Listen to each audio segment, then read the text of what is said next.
Microphone check. 1 2 1 2. Yes. All right, we got two mics open. Hold up.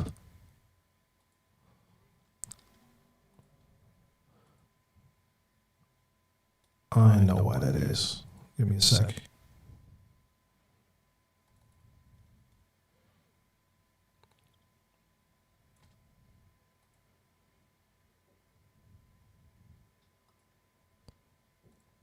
There we go. Microphone check, microphone check, microphone check, microphone check. Should be good right there. We got DJ Costa Rica in the building. Yeah, there we go. Let's get it, let's get it, let's get it. Costa Rica was good. All good over here. Yeah, let me turn this down a little bit. Why is it telling me that it's so loud when I believe it's just fine? Bobby J in the building on YouTube. Salute to you. So before we start the intro, let's just do a quick check just to see. We are live on Twitch. We are live on YouTube. And we are live on Facebook. We should be live on LinkedIn right now. Mixcloud. Is Mixcloud working? Mixcloud is in full effect. Twitter is working. Everything is here. Did I miss a platform? We got DJ Mike L in the building. And luckily Costa Rica is surviving. Always good to hear. Covenant 102, salute to you on Twitch. I have my phone over there. I'll probably turn on IG just for a minute, just to tease him a little bit. Tell him to get over here. Chris on the mix in the building. We got the one and only Mixmaster G joining us in the chat. And we'll just give it a sec. Well, actually, no, let's not give it a sec. Y'all are here. Let's just get this started. What's going on? It's your boy DJ TLM, the Last Mohican, broadcasting live from Amsterdam. You tuned into episode 44 of STK Live. Share the Knowledge Live, my Q&A show for DJs. You can drop any DJ-related question in the chat. And at the same time, I'll probably be reading and asking you questions when I see stuff I don't know. So Bobby J has a question. Maluda Specialist, salute to you. I see you, South Africa in the building. And we got Chico Belly in the building as well. Salute. All right, let's see. What are the benefits of using an external mixer with a DJ controller? One reason I could think of is if you want to connect multiple devices and your controller doesn't allow it. So let's take one scenario. I think wedding DJs will probably run into this sometimes. They might need more than one or even more than two mics for certain events and certain weddings that can happen. You might have one of those controllers that actually even has two microphone inputs, which is already pretty special. A lot of controllers won't have that. Some do, specifically for that reason, so that the DJ can have a microphone and that either like an MC can have the microphone or someone else. But imagine if you need more than that. In that case, you want to have an external mixer. So a mixer that can take more mics. And then you have your own controller for the music. Another reason for an external mixer would be if you're playing with multiple DJs with multiple setups and you want to connect all of those setups to one mixer and have one mixer go to the PA system. I mean, for a normal setup, if you're just DJing with your SR2, I don't really see the need for an external mixer. What makes you think you need an external mixer? DJ Tipsy in the building. Hey, I appreciate that. I appreciate that. Much love. So let's see. I want to know if you have a specific reason for that, Bobby J. Let me know. Excuse me. Chris on the mix says, Bobby J, depending on the controller, the mixer will give you more inputs, more volume, possibly XLR out. Yeah. So like I said, like if you need to connect more devices, indeed, volume could be an issue. if you have an entry-level controller, the audio interface in that won't stand up to what a professional club mixer can do. And in that case, that could be a solution. But if you're, let's say you're doing a stream from home, you don't need that. Let's see. Who did I miss? Hey, Swizz 758. Salute to you. SDK fam in the building. And Craig Rubin is here as well. DJ Craig Fresh. NYC in the building. Yes. Another example. Mixmaster G is another example right here. You can connect a backup device like your mobile phone to an external mixer. If the computer and controller go down, you'll still have something to play. Yep. Papa Murph. I am super basic. So the question is, what effects are your go-to? Echo, high pass filter. That's it. Probably 99% out of the times that I play, that's the only thing I do. If I'm like recording a mixtape and I see some special little things I want to do, like maybe I want to do a little scratch part, build that in. Maybe if I'm like recording a mixtape, I might experiment, do something else like a reverb or whatever. But most of the times it'll be echo and sometimes that high pass filter. Okay, so Bob J says, I've been playing out, noticed that the sound isn't as loud. Yeah, in that case, maybe an external mixer could help, because you can go into an external mixer with the better audio interface inside that can give you more volume. But in that case, I wouldn't have a good suggestion. I mean, I can talk about like expensive external mixers, but I don't know if that's sound effects. Okay, no, I'm not sure. Because if I'm thinking about club mixers, those are all way more expensive than your SR2, I think.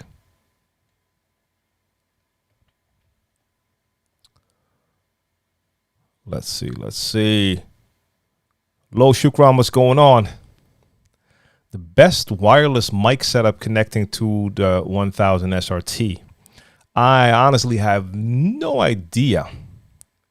I'm not that familiar with all the types of wireless mics that are available.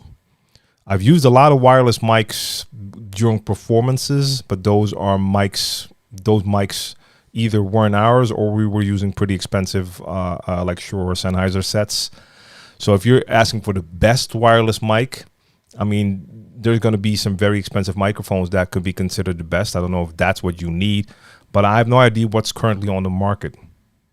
So if anyone in the chat knows, drop that. Any mobile DJs in here that might carry around like a wireless microphone setup, drop it in the chat. Chat. Greg Rubin says, what's your top record pool currently? I'm only using one. That's DJ City. So that will be the top right now. And I'm not even looking there enough, because most of the time, if I'm using an external source, I'm using Beat Source. But if I want to download some songs because I really want them in the collection, right now for me is DJ City. John Willett, what up? Salute.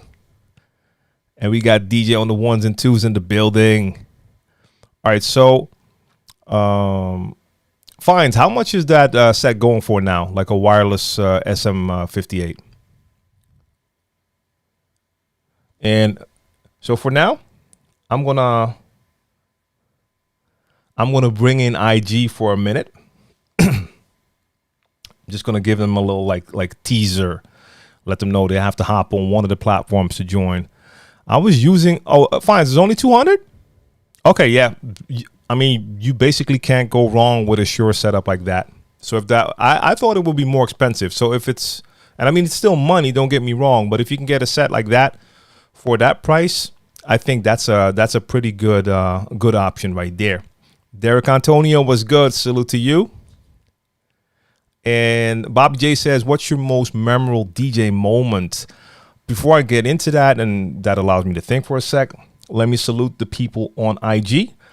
For my people on IG, I'm doing an SDK live right now, Share the Knowledge live, a DJ Q&A. So if you want to ask DJ related questions, come and join us on one of the multiple platforms. So you can tune in on my YouTube channel, DJ TLM TV, but you can also go to Facebook, Twitter, Mixcloud, LinkedIn, and Twitch. I'm DJ TLM on all those platforms. So YouTube, Facebook, LinkedIn, Twitter, Twitch, Mixcloud, live right now. Because I'm not going to do the live on IG because I'm focusing here on my chat with all the other platforms. So if you're on IG right now and you want to join the Q&A, come join us on one of those platforms, all right?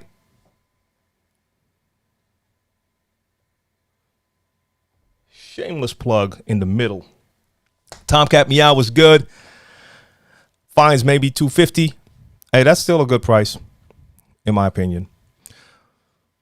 Do you play any? I'm getting back to that most memorable question. I have not forgotten you. Do you play any songs with a low bit rate? I don't play anything below 192. That's what that's the lowest I play.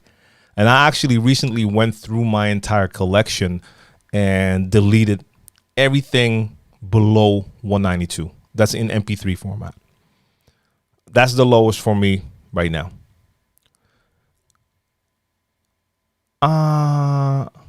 Hey, Leon Zal, probably mispronouncing it. Did you already asked me that question in the comments on YouTube, right? And I think I responded with a question. So when you say, how do DJs filter the next song in, beginner using high pass, low pass, and how to do the transition? You're basically answering your question. They use the high pass filter on the mixer and they activate it. Like, you can do different things. You can bring in a new song and have that high pass filter activated. And in that case, you're bringing in the song, but you're not going to hear it in its normal form. So it's going to be added, but there's going to be no low end in there. And you can in a subtle fashion, like turn that filter back to the normal position so the low end comes in. There's multiple ways you can do it. So if you know how to make a transition from one track to the next, you make that transition, but then you choose either you bring it in, the new track in with the filter activated, or you bring the new track in and you activate the filter on the outgoing song. You have a bunch of different options there. It's all possible. And is it possible to jerry-rig the S11 to get split Q? I have not tried that. I see. This is a topic that I never really got into, the split Q, because I haven't really used it that much. I know for some DJs that was really essential when they got new equipment. It had to have the split Q. But I don't know. Let's see.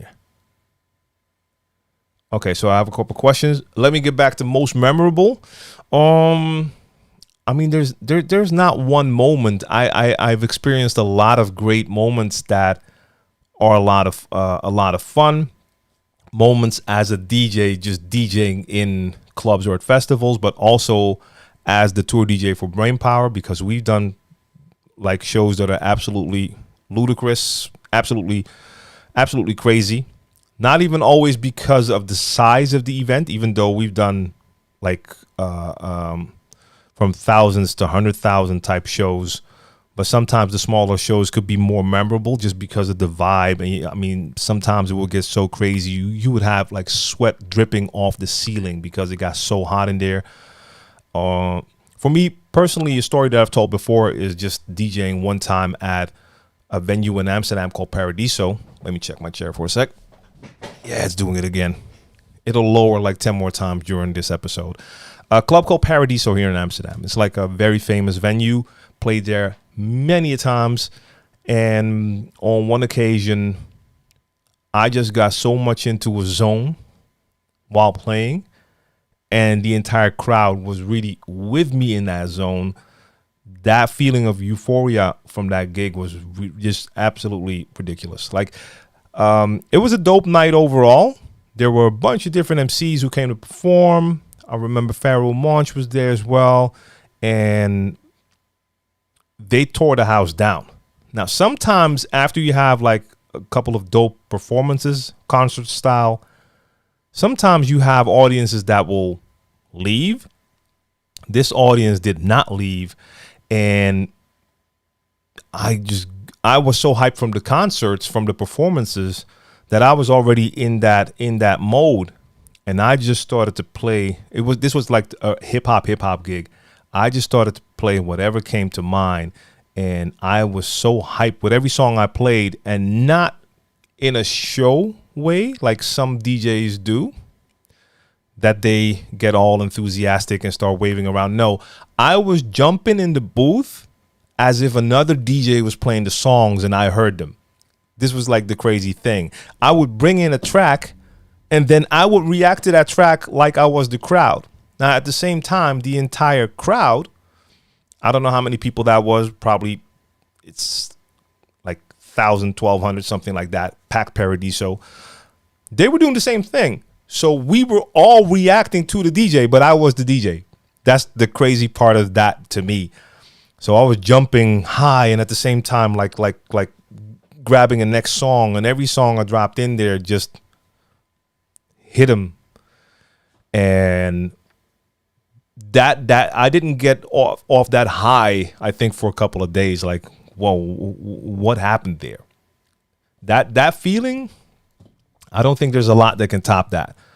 But like, we've done crazy shows all over the globe and a lot of memorable moments in there.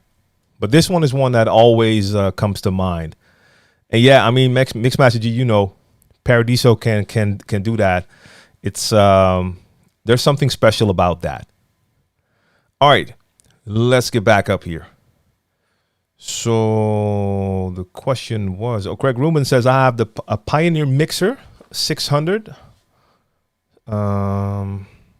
On eBay, I've seen it for $349. I posted it at $275. Having a hard time getting rid of it. What side do you sell old equipment on? All right, drop that in the chat, y'all. Is there a place where you sell your old equipment? I don't have an answer. I don't really sell old equipment. I mean, eBay would be one of the things I would think of, but maybe there are special places. Maybe I could imagine that certain forums on DJ/tech related websites could probably work well. So that might be an option. All right. High Tech's World says, I see a lot of times that the warm-up DJ not moving the crowd, and I see they're doubting themselves. But the DJ after them playing the same genre, only louder, because the good connection with the organization or people from the venue. I feel sorry for those guys. Would you tell it to the warm-up DJs? But are you saying that the only difference is that the next DJ is playing louder? I mean, that's what I see in your story here. Like, the next DJ is playing louder. Now, I know in certain places and for certain occasions, like the warm-up DJ, and even if there's like an opening act, they won't get the same amount of volume as the main act, because the main act needs to have a little bit more presence, a little bit more energy. So they're not going to give the warm-up act the exact same volume. I've seen that happen when we opened up for Eminem in a stadium here called Ahoy. And before the gig, we had our sound check, and Eminem's crew, they had like a guy in there setting up a system with a computer that scanned the entire arena just to check the audio and also like the levels. And he sound checked for Eminem. And after that sound check was done, you could see that them pull the master fader down like that much. Like, okay, this is your volume. M is getting that. And I understand. But I'm not sure if that is all that you mean. So Mixmaster G says the job of the warm-up DJ is not necessarily to move the crowd. It's more about warming up. If the warm-up DJ plays the same track as the main act, then something was lost in translation, because that should never be the case. I agree, but that's not what High Tech's World was saying. Like, the crowd is not moving, so that could fall in line with the kind of tracks that you're playing. But the story is mainly about volume and if you should tell the warm-up DJ. Vinyl Touch, salute. Mixmaster D says Marktplatz. That's Dutch, and they're actually part of eBay.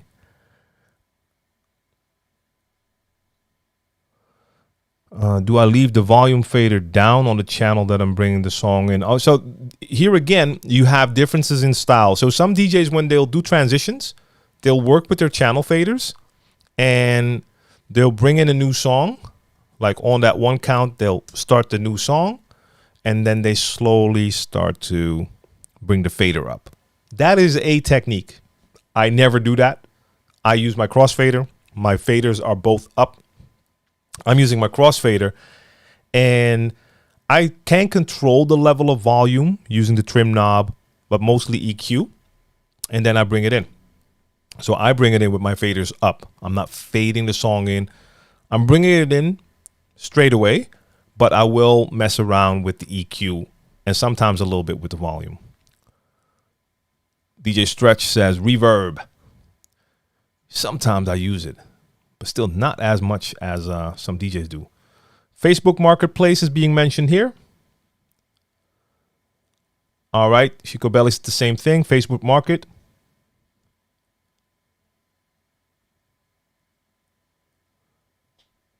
I know what you mean. That's the vibe that motivates me to keep DJing.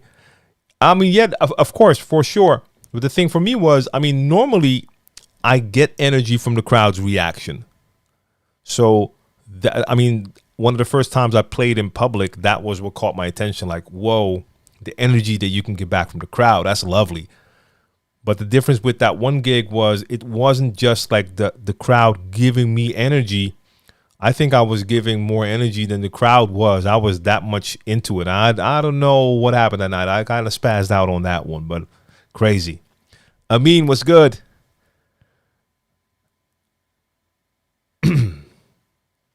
Papa Murph, good question. When you practice, do you go in with a goal or just play around?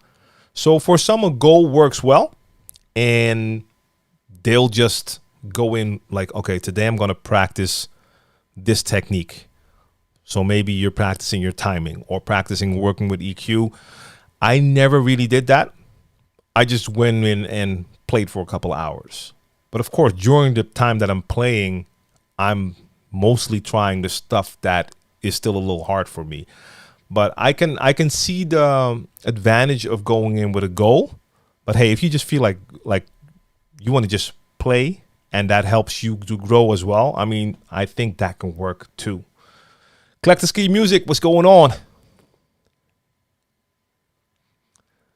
And Ed Random is back. Hey. And game staging in venues, interesting. Yeah, I mean, like, I don't know if it happens that much with DJs, even though I can imagine if you have like the big time DJs and they're playing prime time, it might happen as well. But yes, I've seen this at concerts, and this wasn't even like a little bit. That fader went down a lot. Like, yeah, you can do your thing, guys. But you're not getting above this level, so that when we start the main act with M, we have that much impact. So I understand the thought process for sure. What o'clock position do I turn the knobs on the DJ 200? That's not a question. I mean, yes, it is a question. But what is the situation? When? At what time? So I can't answer that. I mean, you can turn your knobs in all directions. What is the goal you're trying to reach? So, for instance, if you have your EQ and you have high, mid, low, or just high, low, whatever it is, if you want to take some out, you're going to turn it to the left because you want to have less low or less high. If you want to add, you're going to go to the right. But there's no set position for that. Muhammad says not too much reverb. I agree. Reverb can be a tricky one. Sometimes people use it and it's just too much. Megawatt the DJ. What's poppin', G?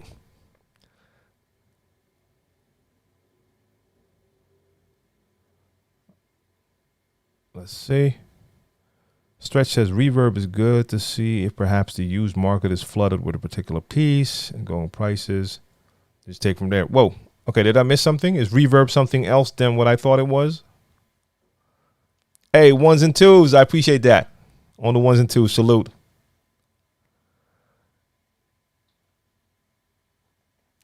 Let me check for a second. Is LinkedIn up actually? Mixcloud, I apologize. I did not check the chat there. Oh, but the chat is quiet. Let me check for a second.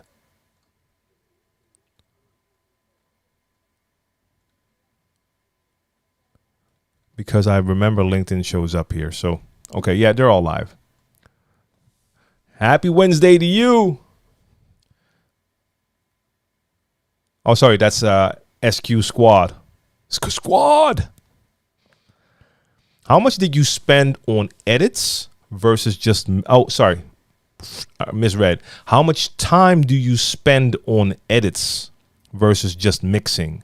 What do you make your edits in? I realize that sometimes it helps to make your own music content rather than play the cuts of others. I don't do it a lot. I've hardly done it. When I've done it, it's been in different music editing software. Anything from Audacity to Audition to Cubase. Whatever DAW or whatever software I have available at the moment, I'll use that to make an edit. Because most of the times when you make an edit, it's not going to be something too difficult. So maybe I want to have a couple of bars of the beat in the beginning, something like that. So that can be done with basically any type of editing software, but I don't make a lot of edits. I think if you're playing the way I play, a lot of DJs play, if you're playing freestyle, edits are less necessary. I can understand that if you do a routine or if you just plan a set ahead of time and you're thinking of maybe doing something in the middle of a song, like doing either like a little mashup in the middle of a song or a scratch break, whatever. But the song normally has vocals there that you might want to cut and paste a couple of bars of instrumental in there if you have an instrumental version. So I can see that happening. Before normal freestyle set, no, not really. So yeah, I've been talking about this actually in the podcast. So the last couple of episodes were about selecting songs for a set. Episode after that, just posted the video version on YouTube, was about preparing your music, and I talked about edits there. And the next episode of the podcast is actually going live tonight. And that is about planning a prepared set. So if you haven't checked out the new format of my podcast where I just talk about one topic per episode, make sure you check those out on all podcast platforms. And before I continue, for those who may have missed it, I know people ask me and have been asking me for over a year. The Saturday Super Session is back. So the 9th edition was launched. When did I post it? Monday. So if you want to take part in this global scratch collaboration project, make sure you go check out that video on YouTube and you can follow the link there. I don't think I can post links here, but you can check the link on the YouTube video. It's mana, MANA.live/DJ TLM. That will give you links to everything. The download, the beat to download, all the rules and guidelines, and the sign up form are there.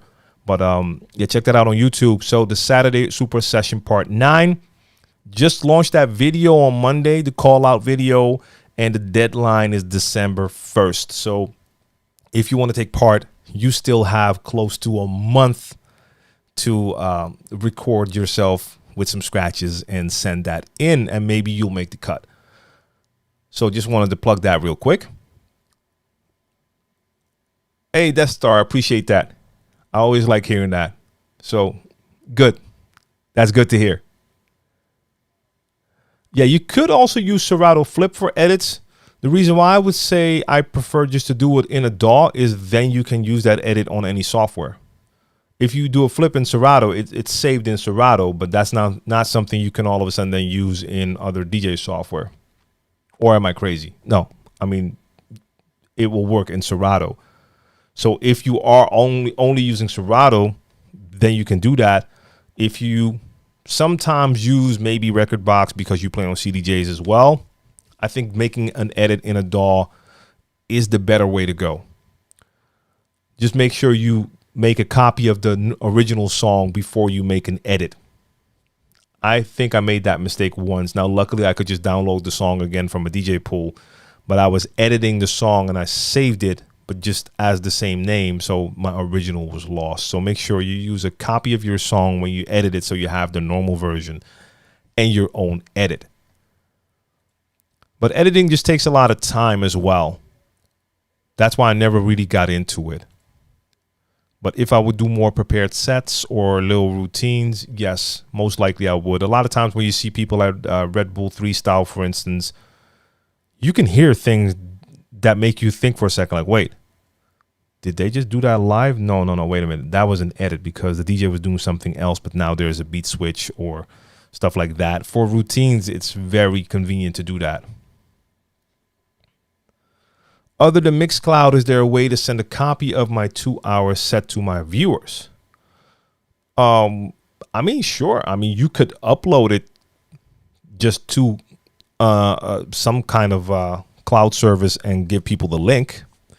I mean, that's an option. If you have the space either on a Dropbox or if you have a server with space, that is an option. But Mixcloud, of course, is an easier way because you don't have to worry about any storage. It's just going to be there. You can just send the link to people. So, yeah. Revisiting and editing can be awesome. Yeah, for sure. But I just see that I just noticed that I didn't do it that much just because of the fact that it takes more time or extra time. And time is very scarce. So, Leonzo, I think there's a very important thing you need to keep in mind. You are asking questions as if there are certain rules when it comes to playing around with filters and effects during transitions, and they're not. So when you ask what o'clock position do I turn the knobs for filtering, again, there's no answer for that. Every setting of the knob adds more or less of the filter. So you have to turn the knob until you get the desired effect that works for you. So that is important. I get questions like this often from people who really think that everything goes according to one set of rules. And if that was the case, then every DJ would be playing exactly the same. Just imagine if the rule was, okay, when you do a transition, you have to set your EQ, set your knobs to 10 o'clock, that one to 2 o'clock, and your filter to that. And all DJs would do that. Then every mix would sound the same. So that's not how it works. You have an EQ section, so you can manipulate the sound, the audio. You can add or take out the low end, so the bass, or mids, or high frequencies. You can use the filter as an actual low pass or high pass to take out a lot at once. Any position is possible. So there is no set rule for that. How do you balance family life and DJ life? Yeah, good question. I think communication is always the most important thing. You could be thinking everything is going all right and you're doing you and not spending enough time with the family. So the family needs to also communicate and let you know, like, hey, you're spending too much time or not enough time here. So you adjust. Of course, you have to have some insight yourself as well. But I think communication is the most important thing. So also make sure you communicate that. Like, hey, how is it going for you? I mean, I think it's different depending on how your DJ life is as well. There's not one DJ life. For instance, I know plenty of DJs that work a 9 to 5 during the weeks, and in the weekends, well, now they have to start again, but in the weekends, they would have gigs. So during the week, they are just at home every night. They go to work in the morning and they're home at night again. And then maybe on the weekends, they have a gig and go out and play. For others, it's a full-time thing, and maybe they're also producing, so they're spending more time in the studio. So you got to figure out what works. For me personally, it's always a juggle with time. So for instance, you could be in the middle of a live stream and then you'll have kids. Oh, my phone is still here. And then you can have your kids that start to send you messages on WhatsApp. And even though I'm live, I will always check that because this is one of the kids. So you do set priorities that way. Even though that was not as important, but I will not ignore it. I will check it. So no communication. That's where it's all at. I mean, that is important. You need to know. Also, when you have a partner, you need to know your partner's view on DJ life, for instance. You could have a partner who has an idea based on a lot of stigmas, like DJs are all these wild people who all spend all hours of the night just partying and doing drugs and multiple partners every night, whatever. I mean, a lot of the DJs that I know live nothing like that. But for some, that is the perception. So you don't want to have a partner who every time you leave thinks that you might be doing stuff like that. So that's also part of communication and trust, of course. But communication helps for trust as well. And indeed, Mixmaster G, like number one on communication in any relation or family life. For real. What happened here? I think I missed a couple. I'll scroll back in a second. Costa Rica says, has anyone been having issues with Restream communicating with OBS? To relog into one or the other lately because they weren't talking. The funny thing is, every time for the last 2 or 3 weeks, every time I start up OBS, I do get this warning that the communication with Restream is not there. Hey, I hit stream and I'm streaming on Restream. So I did get this notification, but it's still working.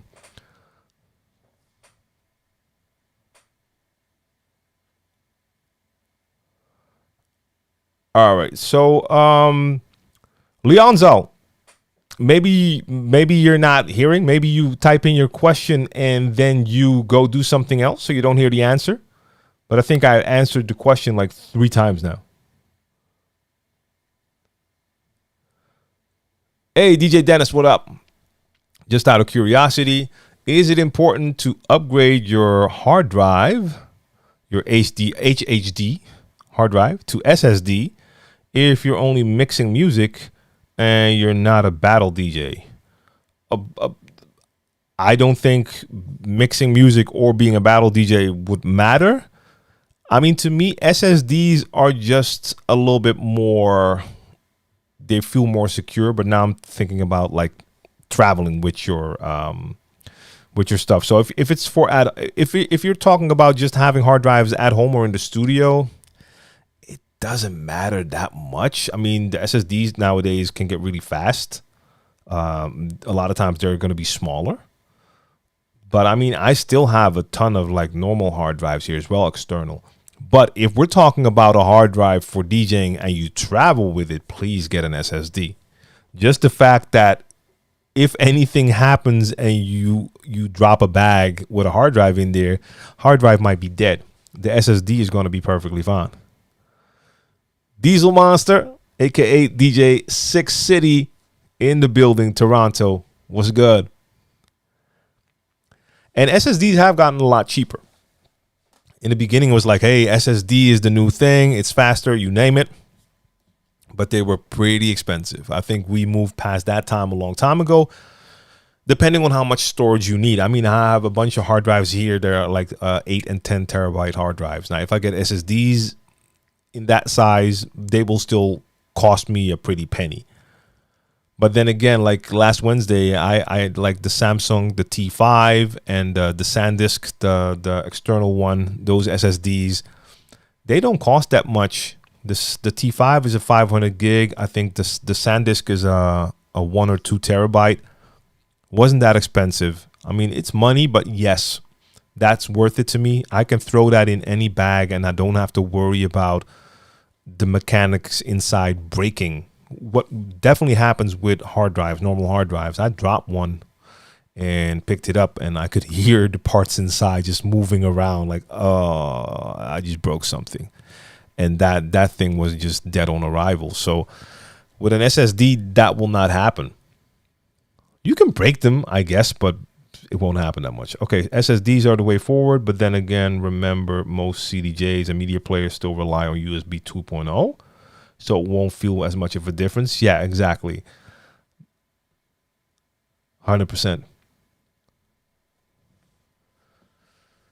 Do you get nervous before a set at this point of your life? No, not nervous. Not nervous.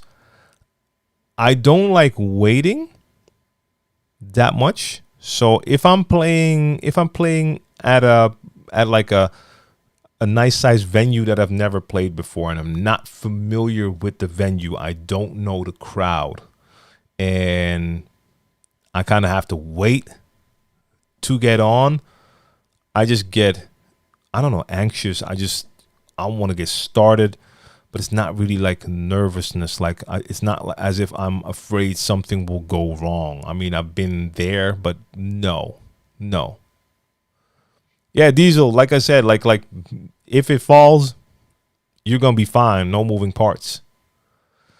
Say, I got a talent show coming up and I don't know the MCs or their music. I'm filling in for another DJ. Any suggestion? Oh, okay. So you're providing the music for the MCs during the talent show.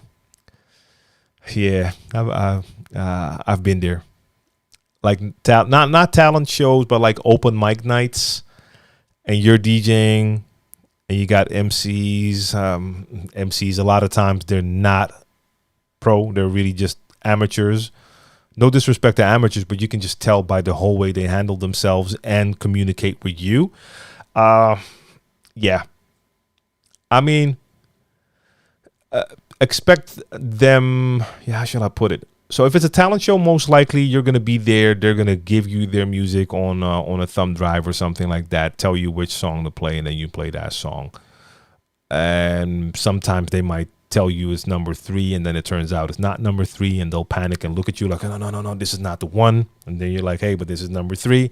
And then they have to come over and fix it. So yeah, I mean, it's something else than just playing a gig. But at the end of the day, they're the ones doing the talent show, not you. But yeah, I've been in that situation, like, or there's something wrong with their microphone, and then they look at you like, yeah, turn the mic up, and you're like, dude, the sound man is over there. But that's what I'm saying. Like, a lot of times there are people who have not dealt with situations like that before, and a lot of times they'll look at the DJ because they think the sound is coming from you, so you probably are able to fix anything. But it can be a lot of fun as well. But I don't know if I can give you any suggestions beyond that. I mean, you can talk to the other DJ. If he's done these gigs before, then you can ask that DJ, like, hey, what's the vibe there normally? And beyond that, yeah, just make sure you know what's supposed to happen. So ask the organizers, like, hey, know the schedule, know what's expected of you. Are you actually starting the songs for the MCs, or are you just playing in between? And if you play their songs, then you start the song. There's not much more you can do. It's not like you know their songs and you're going to take the fader up and down. Just leave it. Just hit play and let it play.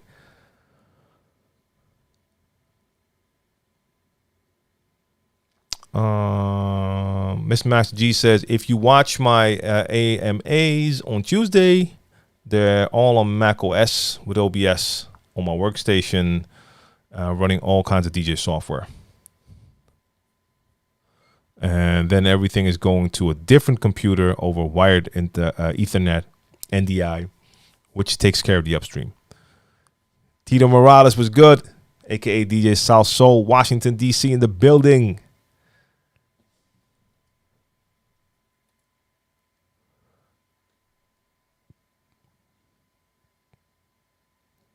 Diesel says a lot of times they don't have the mastered version of their tracks, and they're not very keen on those type of things because they're more just concerned on performing.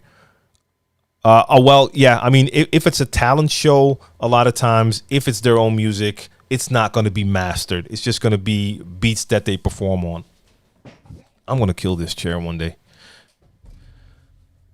But yeah, telling you the wrong track is a classic one. I've been there on multiple occasions. Like they'll give you a clear instruction. Hey, this is the CD. The first track you have to play is track number 3, and then they look at you like, no, this is not it. You're like, yo, my guy, this is what you told me.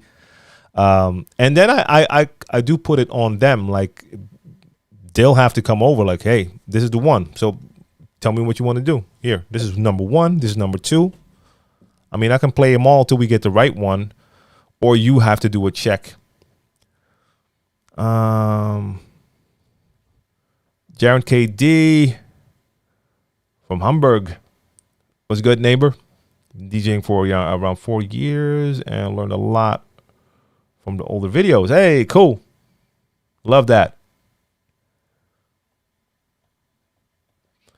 DJ Solid says, does the Mac Update Big Sur work properly with Serato without faults? Asking for a friend. I mean, it should. The Serato is already compatible with the next one, right? For the Mac users out here.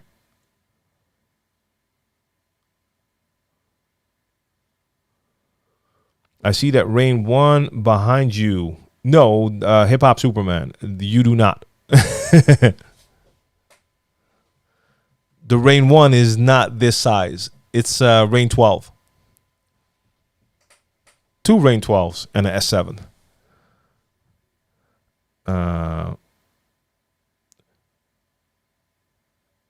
So I still haven't tried the Rain 1. So you say you prefer the NS7 III.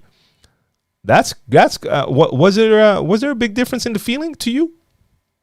Because in my thoughts, it was like, okay, the Rain 1 is probably going to be similar to the NS7 vibe, but I haven't tried the Rain 1. So was it a feeling, a size thing? What made the difference? That's interesting to hear. Papa Murph says, how often do you use loops? Funny, I just talked about that during the podcast as well. During my freestyle sets, not that much. Like sometimes, if you watch the live stream, sometimes on the fly, I'll just hit an auto loop and have some fun with it. But if I do take the time when I have a song selection for an episode of the podcast, for the live stream, for instance, if I have the selection and I have time to properly go through the tracks and give them a good listen, then I'll hear points that make me say like, hey, you know what? Let me set a loop here. And then during a mix, I'll use more loops because I heard the entire tracks, came up with ideas like, hey, I'll probably use a loop for a transition, set some loops, and then use them. But if I'm just playing freestyle and I haven't properly prepared my music, which happens a lot, then I don't use loops that often. Sven, what's going on, Sven? Guten Abend. Okay, so Hip Hop Superman says the pads on the NS7 III are much better. Still crazy because they're both from the same parent company. And the NS7 III pads are the same pads as the Akai pads, like MPC pads. So they use different pads for the Rain 1. Okay, but that's the pad thing. But jog wheel wise, because I was talking about the jog wheel. The jog wheel probably feels pretty much the same, right? Okay, the platters feel pretty similar, to be honest. Yeah, that's what I was expecting. I wasn't even thinking about the pad. So yeah, the pads on the Rain 1 are too small. The faders have too much resistance. Ah, okay. I don't like that either. I've had a couple of like controllers, and then I felt the crossfader. I was like, oh, okay, that's pretty good. Then I hit that up fader, and I was like, ooh, like way too much resistance. The Rain 1, again, I haven't tried it, so but that's good to know. Oh wait, okay. Ferdinand has a question. Ferdinand from Munich: is it possible to make a transition from a 4/4 time signature track to a 3/4 time signature track? Don't find anything on this topic. Yes, you could. You could, like, imagine like 3 bars of a 4/4 time signature. Then you're at 12 bars, and 4 bars of a 3/4 time signature. You're also at 12 bars. There is a way to make it work. I don't remember. I've done it. I've done it before. And then every so many bars, you hit that one on the same point. So there's an option for it. But can't really go into detail now. The NS7 was so far ahead of its time. Yeah, I mean, that's still a monster to me. Yep. The first one was super dope, and the improvements on the 2 and 3 were substantial. Like that 3 is an absolute beast still to this day. Hey, Mo Berry, what up? We got Mo Berry in the building. And Amin says, please possibly share. To share for X what kind of music I can play in warm-up, build-up, peak, and after hours. So that is something that is up to the DJ.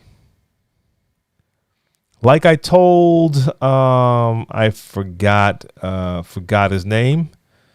The one who asked the same question, Leonzo, who kept asking like, what is the position for the knobs? It's the same here. There's not one set rule for what is warm up, what is build up, peak hours, and after hours. So what music you can play. All depends on the type of event and also your view on tracks. You could have a song and give a bunch of us that song. Let's say, as an example again, we have all the people in the chat. If we give all these people in the chat a list of songs and ask all of you to rate those songs, like, would you consider this to be warm up, build up, prime time? There's going to be certain tracks that most of us will agree will be warm up and others will be prime time. With other tracks, you're going to see that some people consider that to be build up. Others just call it like a warm up. And some tracks will have, some people say build up and others will say prime time. There's not one rule. Plus, it's not our job as DJs to tell the next DJ what to play. Hey, this is what you should play when you do this or that. That is also what creates your identity as a DJ.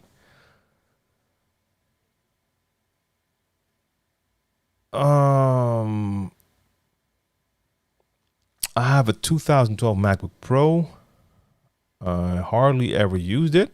Is it worth keeping? And do you think that it will last another 2 years, or do computers crash after 10 years? I mean, depending on what you want to use it for. It can't work certain operating systems, and it's not going to work for certain software. But the mechanics itself, I mean, the device can still work well. If everything, like you said, you hardly used it, then it's still a good working computer. Yeah, just wanted to say, Mixmaster G already says it. Like, if you put an SSD in there, it's going to speed up that computer like crazy. So for normal tasks, it's a computer that you could still use for years and years. That's a tip. Important tip. Don't update it past High C era. Catalina will work, but it gets too slow. Yeah.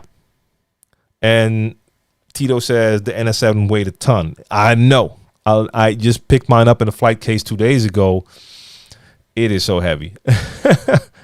Diesel Monster says, you ever record tracks to add to your Serato? And if you do, what do you find is the minimum preferred bit rate for sound quality?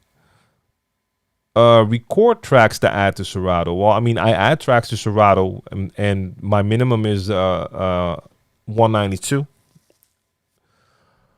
for MP3s. Anything below that, I don't use. JH Dance, what up? Salute to you. I'm having trouble transitioning to scribble scratches. I can double time baby scratch, but the quadruple time scribble is tough. Can you share some tips on hand and finger placement technique? Scratch tutorial part 7 on YouTube. I basically covered that. And it's just a matter of practice. I don't have a special trick. Hand placement is different. I mean, I've seen plenty of turntablists that work, and none of them have their hands like the exact same position. You have to find out which position works well for you. But I covered that scratch in the video, so you can check that out. Maybe it helps. Maybe it helps. Yeah, JH Dance, all good over here. All good over here.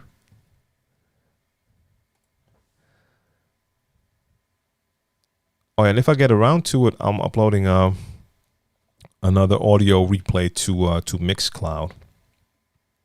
I just have to add the track list to it. I haven't gotten around to do that yet. Hopefully I can, even though I have to do the final edit of the new podcast episode 89. I have to do that first. If there's enough time left, then I'll also add another episode to Mixcloud. Oh, okay, you watch it. Sorry. Yeah. I think it's probably just practice. It's just practicing it more. So you got the double time down. You have to practice that until it becomes basically too easy, and then speed it up again more. Okay. Maybe it's just an error because I'm seeing Leonzel's same message again on YouTube. What bitrate is too high? Because my DJ M350 mixer, it records everything at 320. Is that too high? No, 320 is definitely not too high. But wait a minute. How does your mixer record? What am I missing here? Because that mixer can't record. But no, 320 is good. I mean, 320 for MP3 is definitely good. Like 192 is my minimum. I prefer to have 320. NS7 over the Rain 1. I mean, there is the size difference. So, I mean, I can totally understand that for some people, an NS7 is just too much because it is a beast. It's heavy. It's large. Takes up a lot of space. If you also want to maybe move it around every once in a while, the NS7 is a hassle. Like I said, I just picked it up in the flight case a couple of days ago. That's a lot of weight right there. So a Rain 1 would be better for that. All right, good question by Mo Berry. The question is, how do you record your beat source tracks in your mix? So for those who aren't familiar with beat source, Limsky Games, salute to you. Beat Source is a great source for music. They sell tracks, beatsource.com. You can buy music, but they also have their streaming service, BeatSource Link. You can use BeatSource Link in all DJ software, and then you can use all of their music while you're DJing.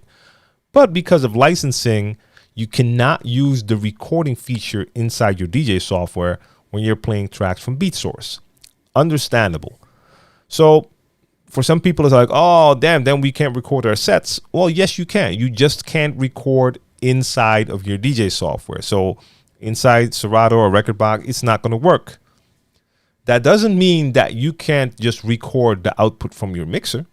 So for instance, in my case, when I'm streaming every Monday, except for last Monday, I was too busy with the Saturday Super Session thing, and I had to stay with the kids, so I couldn't be in the studio at that time. When I do my live stream on Monday and I mix, the output from my mixer goes into my A10 Mini Pro, my video switcher. That goes into OBS, and I record all of my live streams. That means I'm recording the audio as well. That's how I get the replays for Mixcloud, for instance. That is an option. Then you can also have an external recorder. So you can connect an external recorder to the output of your mixer. Or you can take the output from your mixer. I could do that too. Take the output from my mixer and just take a cable and plug it straight into the audio interface of my computer. It is actually connected because I had to record some scratches for a project last week. You can do that. Your computer where you're recording on, it won't tell the difference between songs from BeatSource or from your computer or from Tidal or from wherever. So you can still use your output from your mixer to as a source to go to any type of recording device. Let's see. Virtual audio interface over your master and record it with Audacity, or use an audio USB converter, or indeed OBS recording. Ton of options. So you can use all of those, and it's going to work.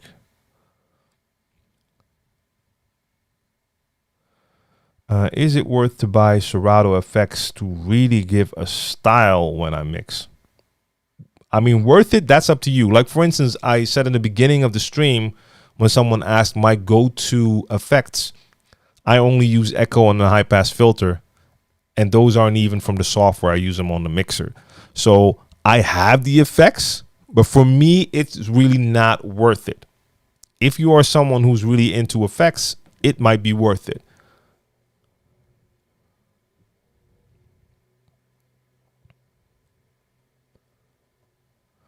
And I mean, Diesel Monster Wave is great.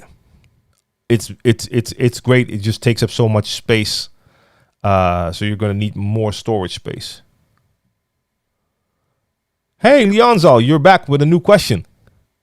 So at least we know it's not just a continuous loop of the old question.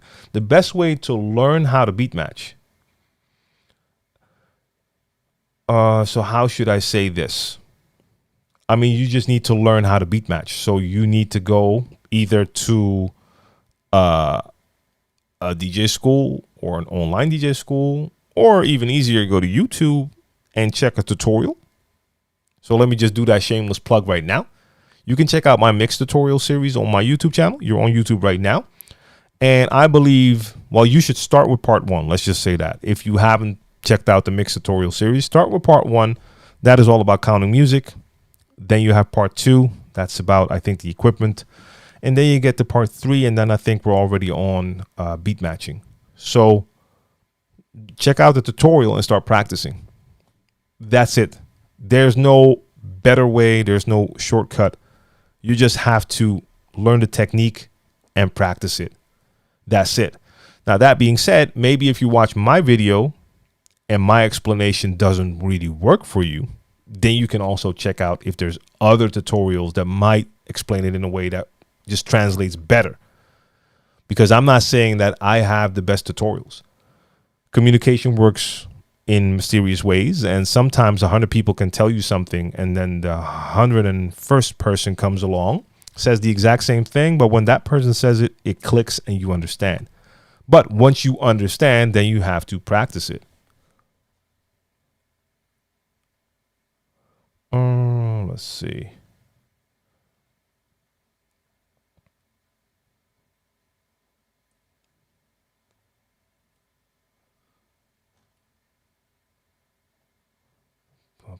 I'm just seeing if I missed something. I didn't even notice Leonzo asked that question twice as well. So maybe I'm going to give you the benefit of the doubt and say that there's some kind of glitch where your question just gets repeated really fast.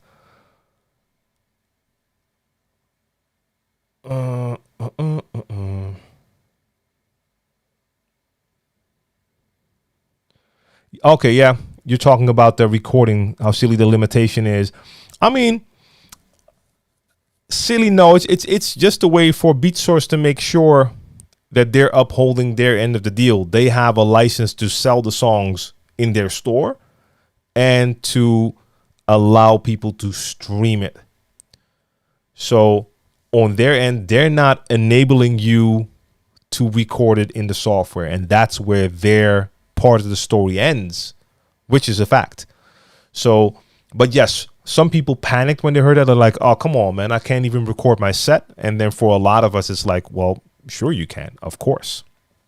Just not the way you could do it with tracks from your computer. Then you could record it the normal way that some people use inside their DJ software. And now you just use the other million options. Dennis, I appreciate that. I see you with the super chat. DJ Favor, what's good? Okay, so you updated the MacBook past High Sierra and it got slow. Crazy, right? What is the perfect way? I love it when questions start like that. What is the perfect way to get your subscribers up on social media such as YouTube? I've been in the game for 10 years, but coming back is trickier. Okay, so let me ask you a question. What are you currently doing on YouTube? And how often do you do it? Let's start it there.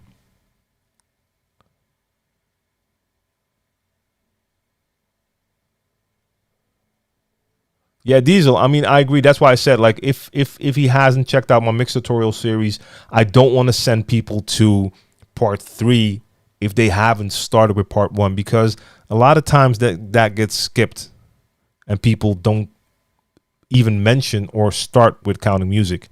I even see him with plenty of DJ courses that are available, that you see that counting music comes up like later in the course, which to me doesn't really make sense. I would not want to start teaching someone mixing techniques like beat matching and then work on timing if we haven't talked about the counting first.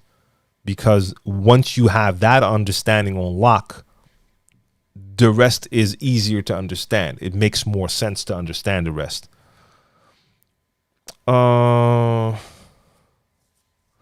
Okay, so you live stream on a weekly basis. Every Tuesday. How long have you been doing that? And that's a mix, I assume, right? So let me know how long have you been doing that weekly stream, and is that the only thing you do on YouTube? And then we're gonna take it from there. See, that's why I said that I preferred the fact that I stopped using the podcast as a Q&A show, and I prefer to do Q&A like this. If I take questions from comments and use them on the podcast, I can only take the first part of a question and then give an answer just based on that one question. Now I can take a question and return it with a question to get more information to hopefully then add more value to the conversation. So I really prefer this, just doing this, being able to now talk to you and be like, hey, okay, but tell me this, tell me that. So I'm waiting for Malou to answer that. Then we got Ray2, or Redu. Would you recommend buying something like CDJ 850 or older CDJs? I'd like to get a setup which doesn't require a laptop and has bigger jog wheels than smaller Pioneer controllers. I mean, those older CDJs will still work fine. I mean, yes, I'm in love with the 3000, but those are just way too expensive. That's why I don't have them here either. But older CDJs still work. So the jog wheels on something like the XDJ RX2, are they too small for you as well? And if you look at a DDJ 1000, oh no, never mind. You said no laptop. So yeah, if the jog wheels on something like the XDJ RX2 are too small for you, then maybe a setup with older CDJs could work. Or the other one, they have the other player that is like a CDJ, but it's a different name. Is it the XDJs? I don't know. I forgot. But it doesn't have to be the newest and most expensive CDJ for sure. And Diesel says, I've been DJing since the age of 12 in 1994, since the vinyl era. Believe you and me when I say that you have the most clear and concise tutorials if you want to start DJing. Hey, bro, I appreciate that. I really appreciate that. And you started early, man. You started early.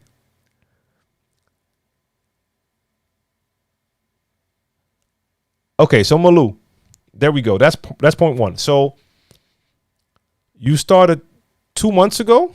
That's the only thing you do on YouTube, unless you have new tracks or radio mixes you want to release.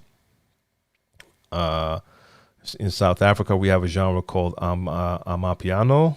I heard that name before, which I play most of the times. So I haven't gotten flagged from YouTube yet. Yeah, I think that is an advantage you have right there.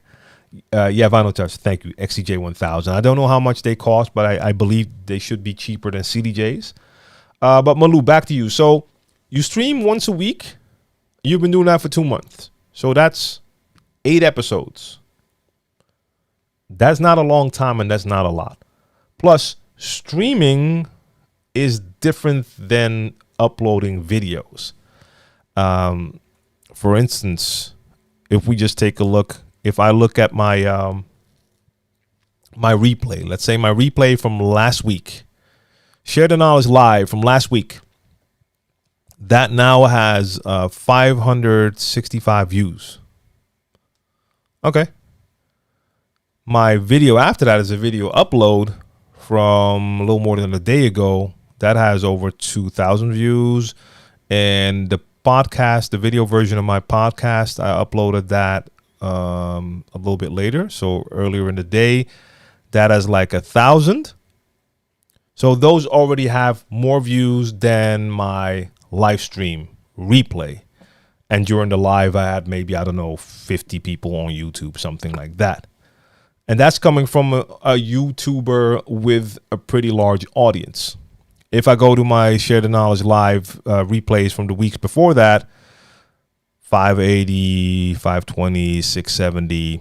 And there's a video upload in between. That's close to 2K. Another video upload over 2K. Those are still low figures for me compared to some of my like review and tutorial stuff.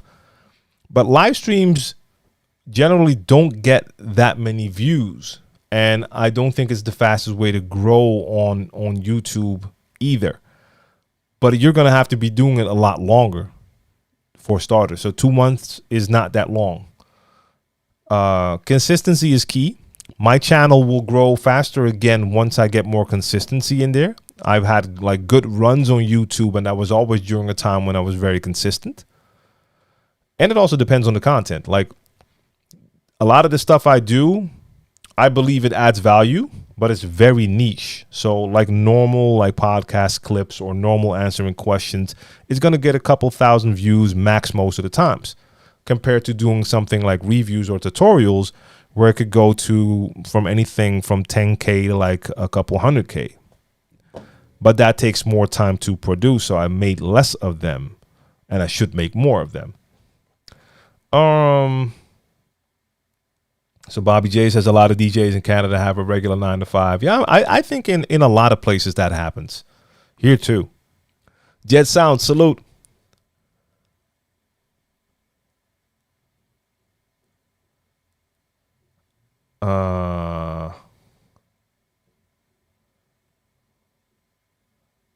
Let's see. Got that one 2 months. Yeah.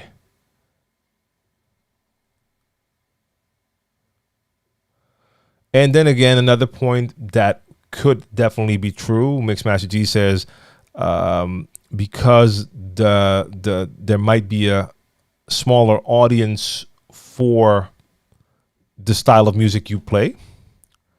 That's a possibility as well. Mo Berry, have I heard of any clubs in Amsterdam getting the 3,000s yet? No, I haven't been to many clubs. During Amsterdam Dance Event, we had a gig at a club, and I was really expecting to see 3,000s there. I was looking forward to it, actually, even though we just did a short show, and they didn't have them yet. So I've heard that a couple of places should have them already. I just haven't seen them yet. I just know that my connect from Pioneer told me like the week before Amsterdam Dance Event, he got a lot of calls from DJs who were panicking because they finally got to play again. And now they heard they were playing on 3,000s and they wanted to know what's up with the 3,000s. So I don't know, but I think the transition could be going a little slower than usual because of the whole shutdown that we had. So clubs were probably not that eager to spend a lot of money on new equipment now. But yeah.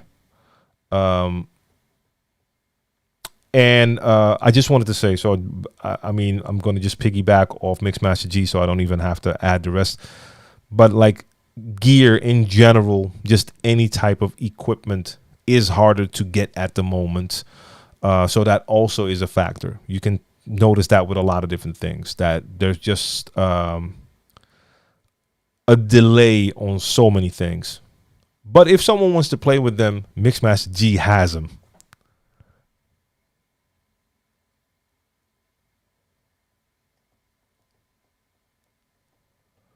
I noticed that, yes, because I uploaded a mix 2 weeks ago, which has higher numbers than my first. Yeah, because a lot of people probably won't go back to that first episode already. But it's a matter of growing. And are you promoting your live stream ahead of time? That also can help. Like, look online for people who are into your music and get them to your live stream. But I mean, live streaming, it's dope, but it's not like it's not the big audience grabber. Like, that's a misconception for a lot of people. If they like normally post videos and get a lot of views, a live stream is a different thing. Like on Twitch as well. Like people who do really well on Twitch, they could have like 500 or 1,000. I'm not talking about the top gamers, of course, but like DJs, the top DJs. You go check them out, and they might have a couple of thousand, and that's good. That's crazy, right? I mean, that's not the same as views could normally be. I mean, for some, it's an exception. They will get like really high numbers, but streaming overall isn't something that gets you that many views, that many eyeballs, that large of an audience. So not sure if that's going to be the best way to grow. My cousin taught me how to beat match by constantly trying to make me mix the Busta Rhymes, put your hands where my eyes can see, with the Spraga Benz No Way on the same beat for about 4 days. Dope. Yeah, man, that's the way we had to do it, though. And at least you had your cousin who taught you.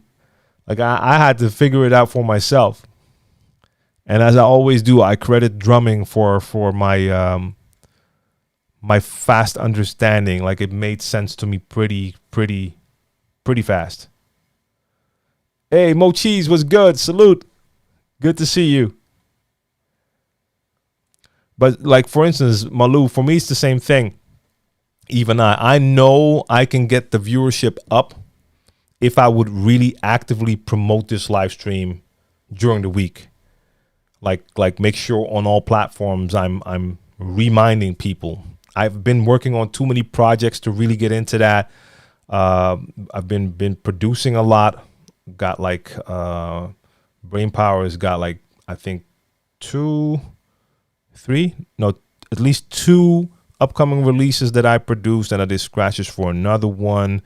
So I haven't paid enough attention to that. So I know I can even bring my numbers up if I properly promote it more.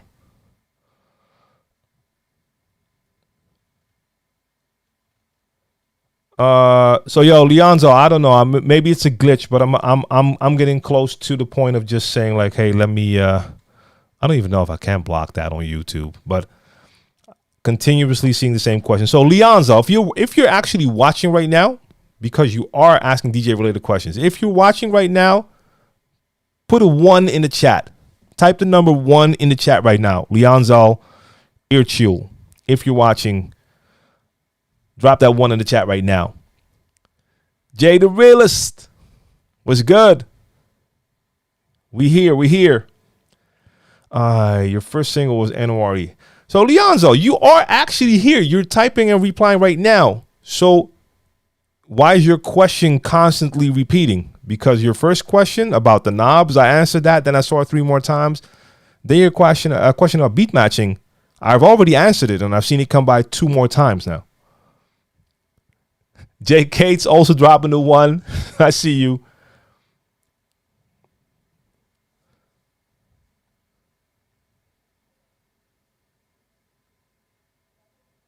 Well, Malou, I'm not even saying that you should do something different. So, for instance, if you're enjoying doing the live stream, continue to do that. But besides that, if you want to grow online, you should be doing other things as well.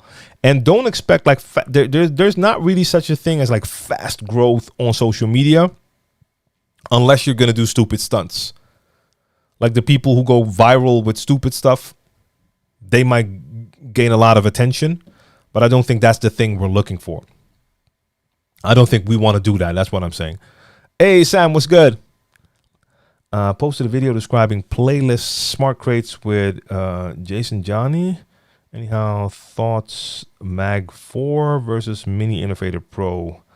Ooh, I have not tried either of those, so I'm not sure. Oh, for your Rain 1, is the crossfader is not good enough?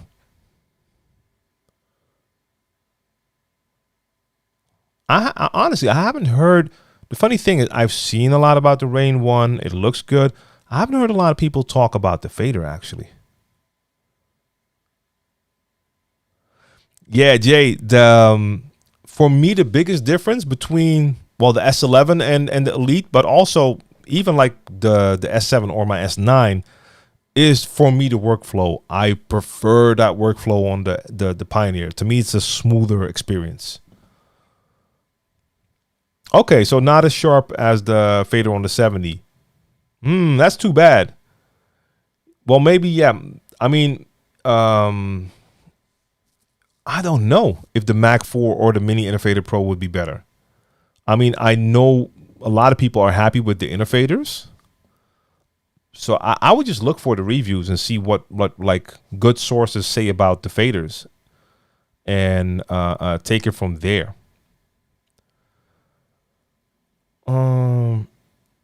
Jay says, I am seeing a big difference in turntables and controllers. What can I do to get my beat matching like I have? I have a controversial. I went from a Roland 505 to the Rain 1.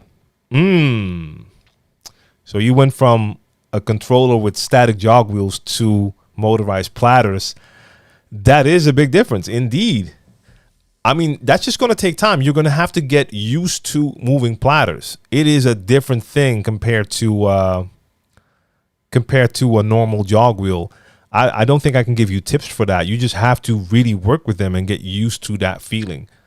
For me, I just love the feeling of the moving platters, and for me, it's hard to imagine how it would be to come from jog wheels and move to a motorized platter, because I started on turntables.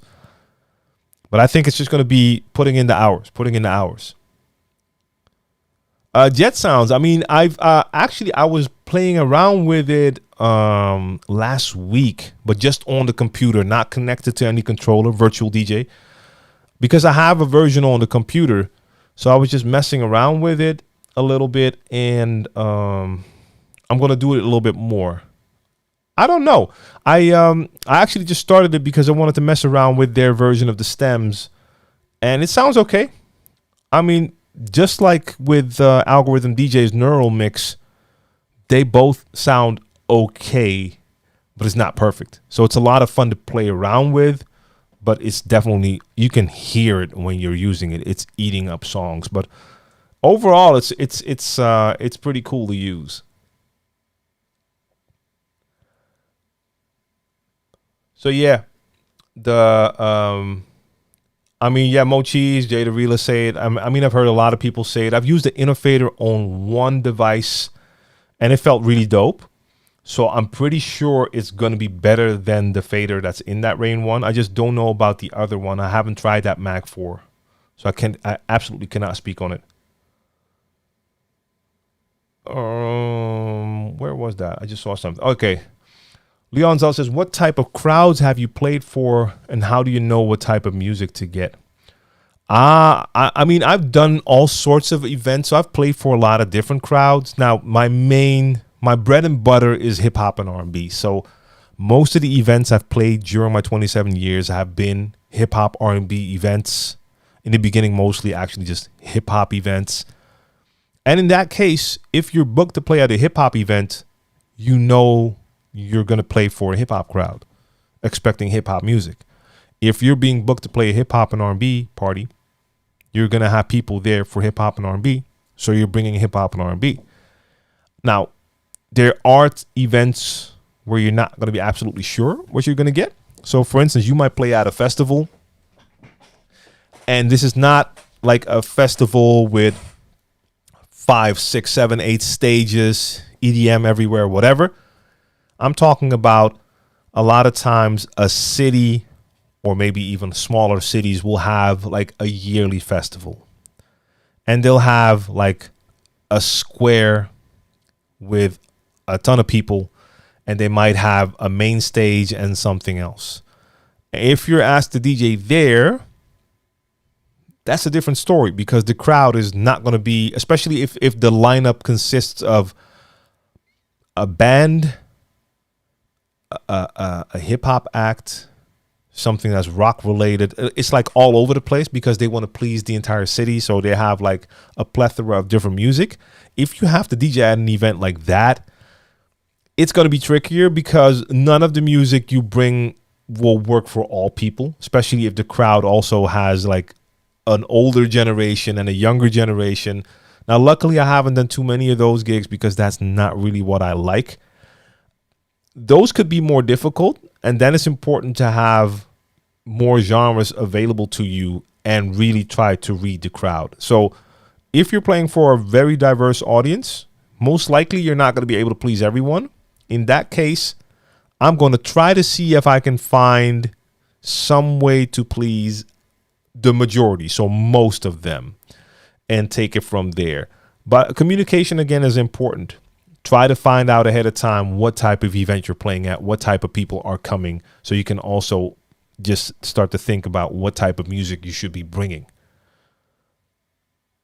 But in my case, like I said, most of my gigs have been hip-hop or hip-hop R&B or hip-hop R&B dancehall. But in all cases, I knew what to bring because it was definitely a specific set of genres. Installed. Okay, so Mochi's. Come on. Really?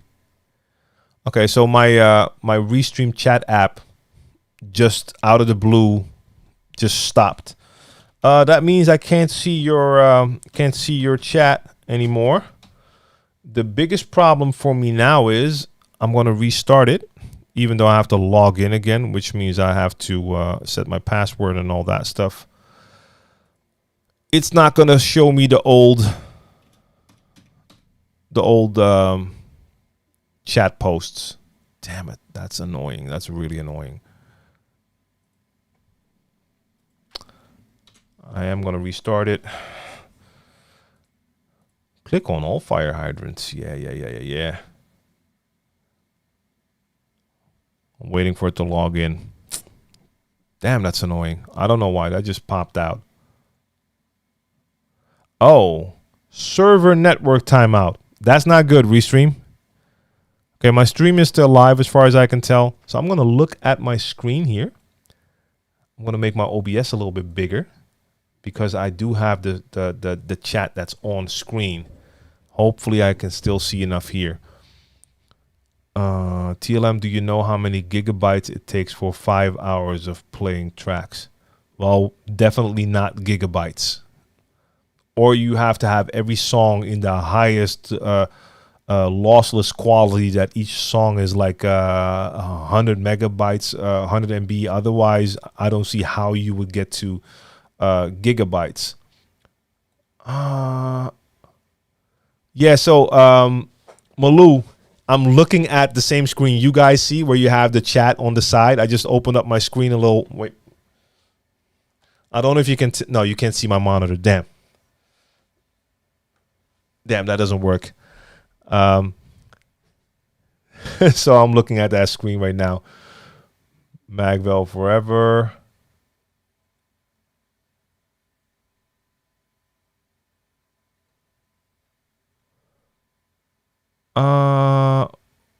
Wait, there is another thing I can do. Wait. Discord to the rescue. Discord to the rescue. In my Discord, I have something called Stream Talk, and that has it posts the entire chat. Have you tried Virtual DJ yet? Yes, I'm scrolling right now. I'm getting there. Innovators Butter. As for moving from jog wheels to moving platters, I was struggling till I found a good set of slip mats. Okay, yep. I'm betting Pioneer will release their all-in-one controller. We'll see. As a mobile DJ, would you think it would be good to add an all-in-one controller, Numark Mixstream Pro, to the hardware of your mobile DJ business, just in case for smaller events and smaller spaced events? What do you think? provided you can afford it. I think those all-in-one units are a great option. Like having an option available that doesn't require you to also use a computer, that can really save space. So, yeah. And I think that Numark Mixstream is probably a great option for that. Even if it's just a backup unit to have, like if something happens to the computer, that you can just set that one up, even use it to control lights and stuff like that, is pretty awesome. So I can see the advantage of that. That's, by the way, one thing I also really loved about my NS7. It's not an all-in-one, I know, but the fact that it had the built-in laptop stand. I've done gigs with the NS7 where I had to be on a stage with an entire band. It was a large stage, but there was not a lot of room. They just broke out like a keyboard stand, one of those foldable keyboard stands. I just put the NS7 on that, and that was all I needed because the laptop stand was in the NS7. But yeah, with the all-in-ones, only one unit, doesn't take up a lot of space. I think it is a great option like that. And that question was from Joe DJ. It's a little bit different to read on Discord, but at least I'm seeing everything. So I'm going to stick with that because Restream chat is not working now. Jay the Realist says, my question I have for you is about phase essentials. I've been experiencing some lag with my MacBook Pro when I connect my phase to Serato DJ Pro along with the S11. I have to disconnect and reconnect the USB for both phase and my S11 more than once to have them working together. Have you experienced this problem? Nope. No, and I've done plenty of gigs with the S11 and phase. No, I've not had that problem. And so do you connect, how are you connecting phase directly to the computer? Like what I did last time, because I didn't have, I didn't have another option at the moment. I didn't even connect phase to the computer. I just plugged it into the USB hub on the S7 on the back. And that worked fine as well. But no, I have not had that happen.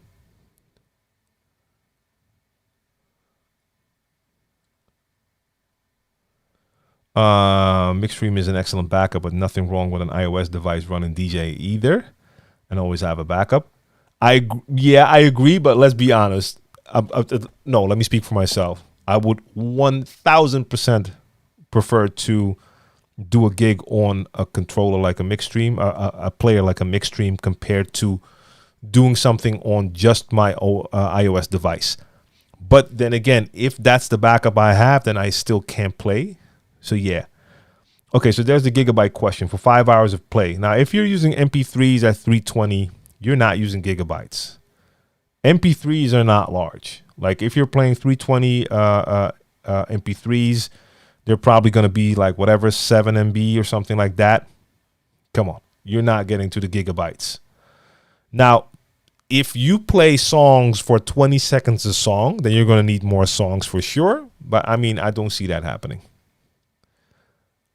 But so the size will depend on how large your songs are and how many songs you play on average. But I don't see it being anywhere near gigabytes. No, Costa Rica, you thought you jinxed it, right? The OBS and Restream. Now, I mean, I'm still live, right? I'm still on all platforms right now.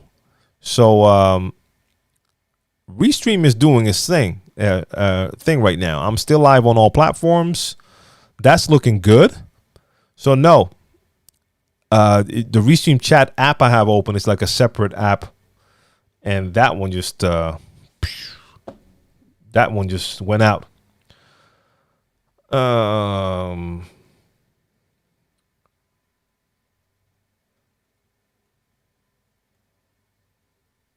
Okay. Mixmaster G, thanks, but no, I'm good. That's the thing, like the with the WhatsApp. So I still need to actually spend time on Discord, and we can all start to actually like communicate on Discord. But in my Discord, I have I have something called Stream Talk, and the entire chat is sent to Discord from Restream. So yeah, that is definitely working. Luckily, because it is actually a great backup. Leonzo, what questions should I ask before accepting a gig? Okay, good question. I mean, first off, you want to know what type of event this is. So, where? Well, actually, so where, what, when are all important things. When, because you need to know if you're actually available. What type of party is it? What type of event? So, meaning, what type of music are they playing? Is it in a bar? Is it in a club? Is it a festival? Is it a wedding? Is it some kind of business event where you're just playing music in the background? There's a million different options when it comes to gigs. So knowing what type of gig it is important. What's the theme? What kind of genres are you expecting to be played? And what is communicated to the crowd? So is it, for instance, like I said, normally I'm booked to play at parties that promote as hip hop R&B parties. So if I know I'm being booked to play at a hip hop R&B party, I know enough. I know basically what I need to know. Now, of course, I still want to know where it is. So is it big or small? Equipment. I need to ask questions about that. So there's a ton. For instance, I'm doing a gig in, let's see, 2 weeks, about 2 weeks. But this is not a bar, not a venue, not a festival. This is some sort of, how should I call it? It's like an expo. It's a large expo. And call it a conference, like a large expo. And this is in a very large facility. All types of brands are going to be there. They're going to be showing like their newest products. And it's pretty high end. So it's not like they're showing new products like, hey, this is our new rice cooker or whatever. No, this is like where this company is showing their new yachts and that company is showing their new villas. And then you got like interior design and you got like pop-up stores with like chefs from like star restaurants and whatever. So that's a different type of setting. But I'm going to be there for a company, and at their stand, they wanted to have like that R&B hip hop vibe because that kind of fits with this part of their brand. They also have a couple of like brand ambassadors that are from the, let's say, urban scene. So they wanted music to accompany that. So even though it is a totally different environment, I'm still being booked to come play hip hop and R&B. And they want old school and new. So I know that the environment is going to be different. And I also know because it's one of those expos, I'm not going to be on some sort of like stage blasting music because you can't do that at those type of events. So I'm going to be at the stand for that brand with a DJ set, not playing very loud, but just loud enough to create a vibe around that stand. And I know what type of music I'm playing. Do I know the type of people that are coming? Not really. I mean, I kind of have an idea. Everything is a little bit more high end, but then for their brand, they do things a little bit different. And I also know they're inviting like a different kind of people. So I know it's not going to be a dance floor where I'm rocking a crowd. I just got to make sure I set that mood with that hip hop and R&B vibe at the spot where I'm playing. Cool. Technically, I made sure to tell them like, hey, this is the equipment I need. And if you can't get that, then I can bring it and we can work that out. So I know I'm not going to show up there and then I see equipment I don't know or equipment I wasn't expecting. So there's a lot you need to communicate about just so that you know as much as possible that when you get there, there's no surprises. So those are some of the questions. And then, of course, Leonzol, there's also the financial question, which I cannot give you any advice about because every DJ charges different prices and it also depends on what type of event you're doing. But that is also something you will have to discuss with the person booking you. Like either you have a fee or you want to know what their budget is. You name it. All right. So Earl Whiff, Yes, you can ask, how does antiscape work mechanically? And I will tell you, as a person who's used turntables for over 27 years, I don't know. I'm terrible when it comes to that. Like, yeah, I do not know. I've never really cared too much for those settings either. Like some people said, like, oh, you have to set it at this. Other people will tell you that. With the anti-skate, I have to tell you, I've never noticed a crazy amount of difference when I try different settings while playing with vinyl. Is the mic you're talking on good to DJ with, and what is it? Levi, this is the pod mic by Rode. And no, if you're going to do a gig, a DJ gig, just go for a normal dynamic microphone, something like a Shure SM57, 58 type of 57 or 58. Yeah, something like that. I mean, I love these for podcasting. I also use them for the live stream. There's one right next to the DJ set right there.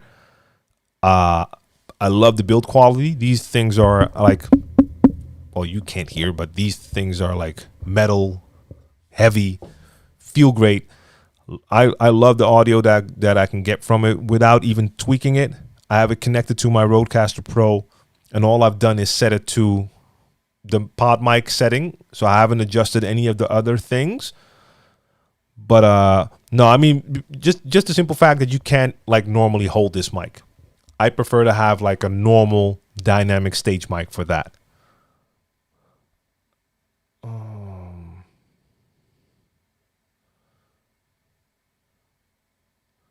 Positive P, salute. I prefer turntables with phase over the Rain 12s any day of the week.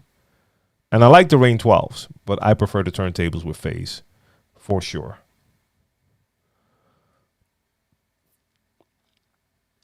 Let's see. Joe DJ looks good. Blah, blah, blah, blah, blah. It's so different to read this in Discord, but I appreciate that.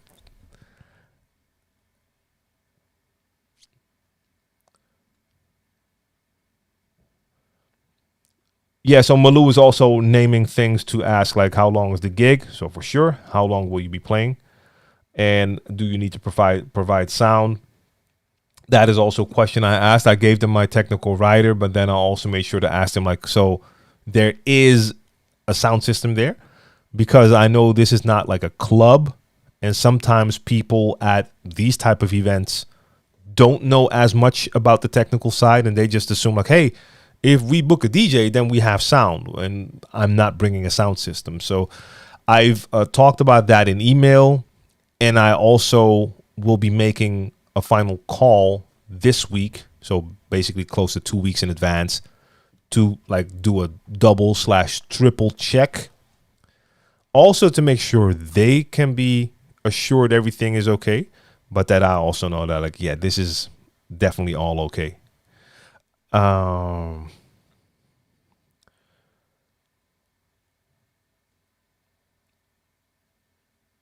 DJ McP, salute to you. All the way from Sydney. Yes. And Malou says, and request a deposit to confirm your booking. This is different in different places, different genres. I can tell you that much. There's plenty of venues here that definitely do not do a deposit. What I normally did, so nowadays, for the last, I don't know how many years, basically all the gigs I do are on the books. So I just send invoices, you name it. But especially when I did more gigs that were just like off the books, clubs were doing it more. Now clubs get fined, so they don't do it as much. But if I had an agreement that I was going to get paid cash, I would always let them know like, hey, we're taking care of that part of the business before I go on stage. Because in my earlier years, I've spent too much time after gigs going through venues trying to find the person who was supposed to pay me. Now, basically, I've always been paid, but sometimes I had to put in a lot of extra work to get the money that I was owed. So at a certain point, I knew like, okay, this is how we're going to do it.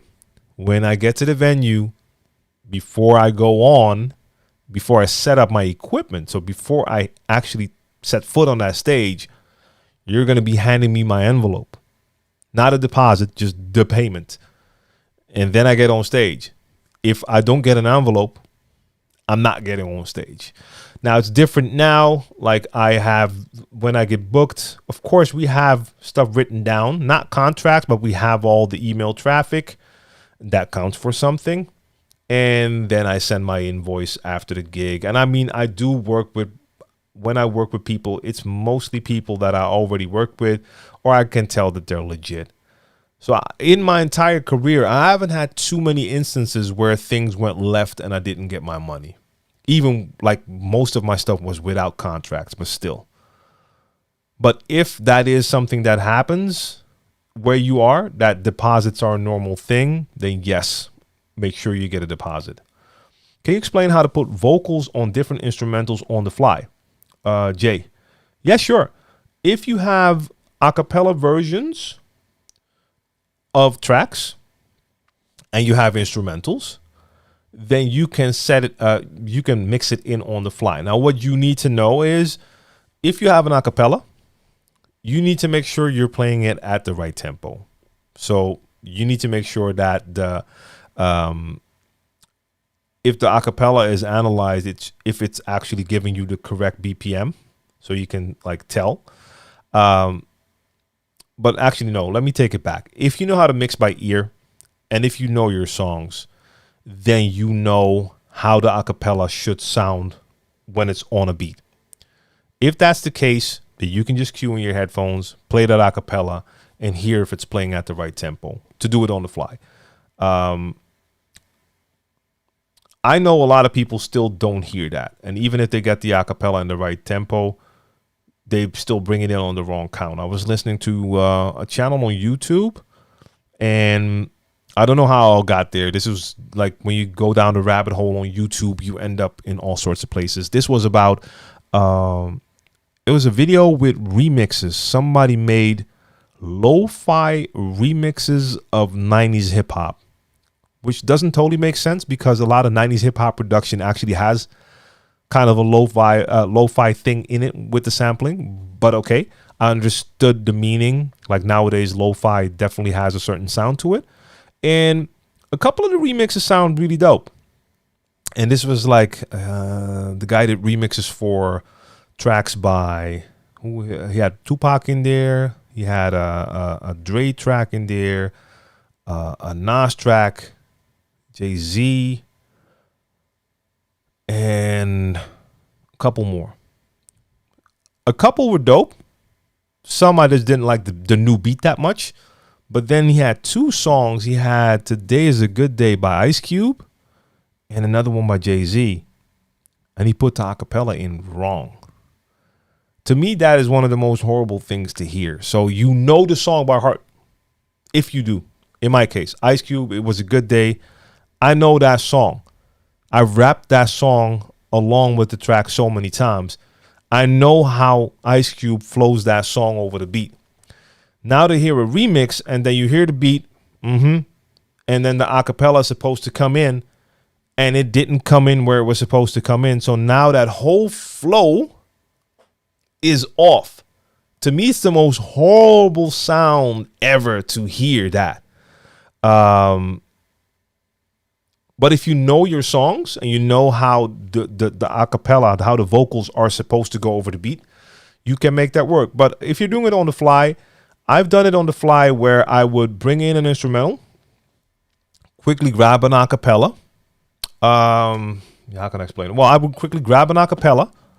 I would start the acapella where it should come in, count wise, and basically I would just adjust the tempo on the fly. Because I didn't want to play the instrumental and then on my headphones start to match the beat, match the acapella to the instrumental. And at that time, the crowd has to listen to like 8 or 16 bars of an instrumental. That doesn't make sense. So I'll start an instrumental and I'll just bring that acapella in. And while I'm bringing it in, I immediately adjust it. So within If you're beat matching enough, you can do this pretty fast. With a couple of adjustments, I'll have it going well enough, and then I can hear if it slowly starts to get out of sync, and I can adjust. But I would make sure to start with acapellas of songs that you really know, so that you know how you're supposed to drop them on the instrumental.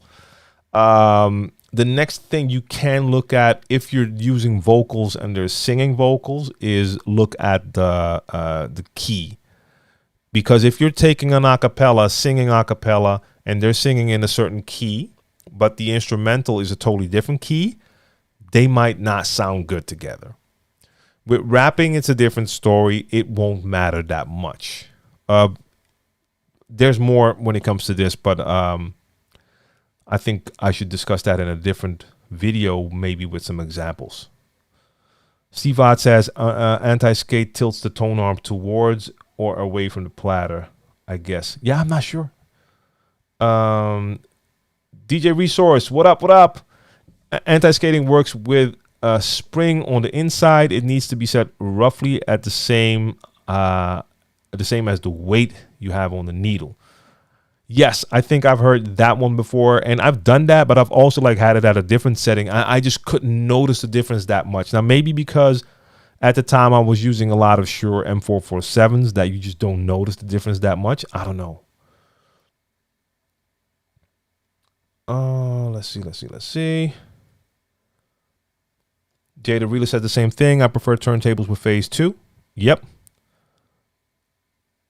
And oh yeah, Mixmaster G. I for sure know who that guy is.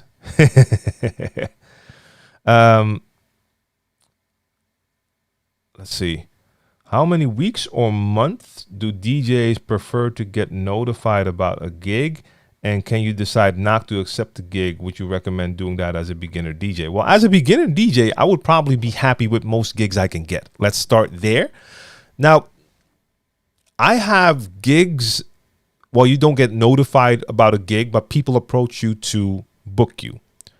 I've had bookings that I received 9 months to maybe 11 months in advance. I've had that happen. Not often, but I've had it happen. Like, we were somewhere in July and someone wanted to book me for the next season. I've had bookings on the same day. Last minute bookings. That can happen too. Like, someone from a venue can call you like, yo, DJ blah blah is sick. Can you come? That is a last minute booking. Now, if you don't have a gig, then it's your lucky day. All of a sudden you get to play. Most of the times you hopefully can get that months in advance, because a lot of times the venues will need time to promote events as well. But I've had everything happen from months to weeks to days to hours. So yes, you can say no to any gig request. You can. But if you're just starting out, I assume you would want to get as much experience as possible. So if you feel that you're ready to do a gig, it will be cool to take most gigs. But then again, if someone tells you, hey, this is the event, this is the type of music that we need, and that's not your thing, it might not be a good idea to go do that gig. If you know nothing about that music style, you're not even that experienced as a DJ yet, then maybe it's not the gig you should take, because it could be a downer on your confidence if you go do a gig and you're playing music you don't know. It's probably not going to go that well.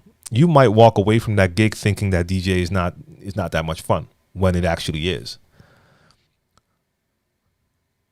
All right, so let me catch up to the newer things. So for the people who came in late, my Restream chat app stopped, so I'm now on Discord going through all of the things I missed. Jay the Realist, when I make it back to the States, I don't know. I have no idea.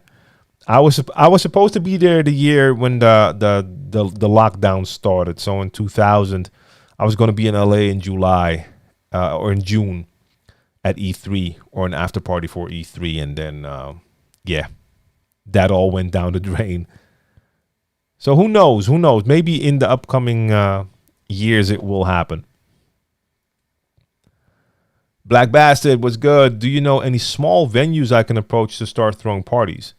I hope you're not asking me, or do you actually live in my area?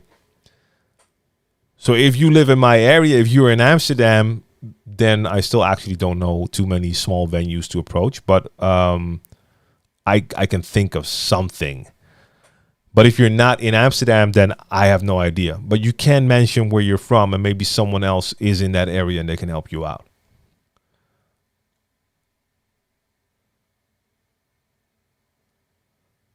Yeah, Jay the Realist, like contracts, it depends so much on where you are. Like I can just say here in the Netherlands, in the quote unquote urban scene, like the hip hop R&B scene, contracts are just really not a thing. I've tried it for a while, and people were like skeptical and thought I was trying to scam them to make them sign something. It was that bad. Like I was like, dude, it's a contract. It's something to ensure for both of us that everything is like written down, and they didn't like that. I don't talk to a lot of DJs here that work with contracts, even though I wish it was different.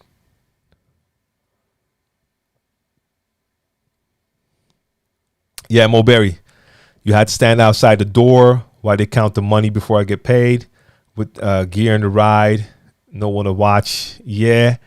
Yeah, I mean, I've had it happen like that, or going through the venue and then you talk to the person who booked you, and then they're telling you like yeah, the manager is the one who pays you, so you gotta go find them. Where is that person? Yeah, probably there. And like 30 minutes later, you're still looking for the manager.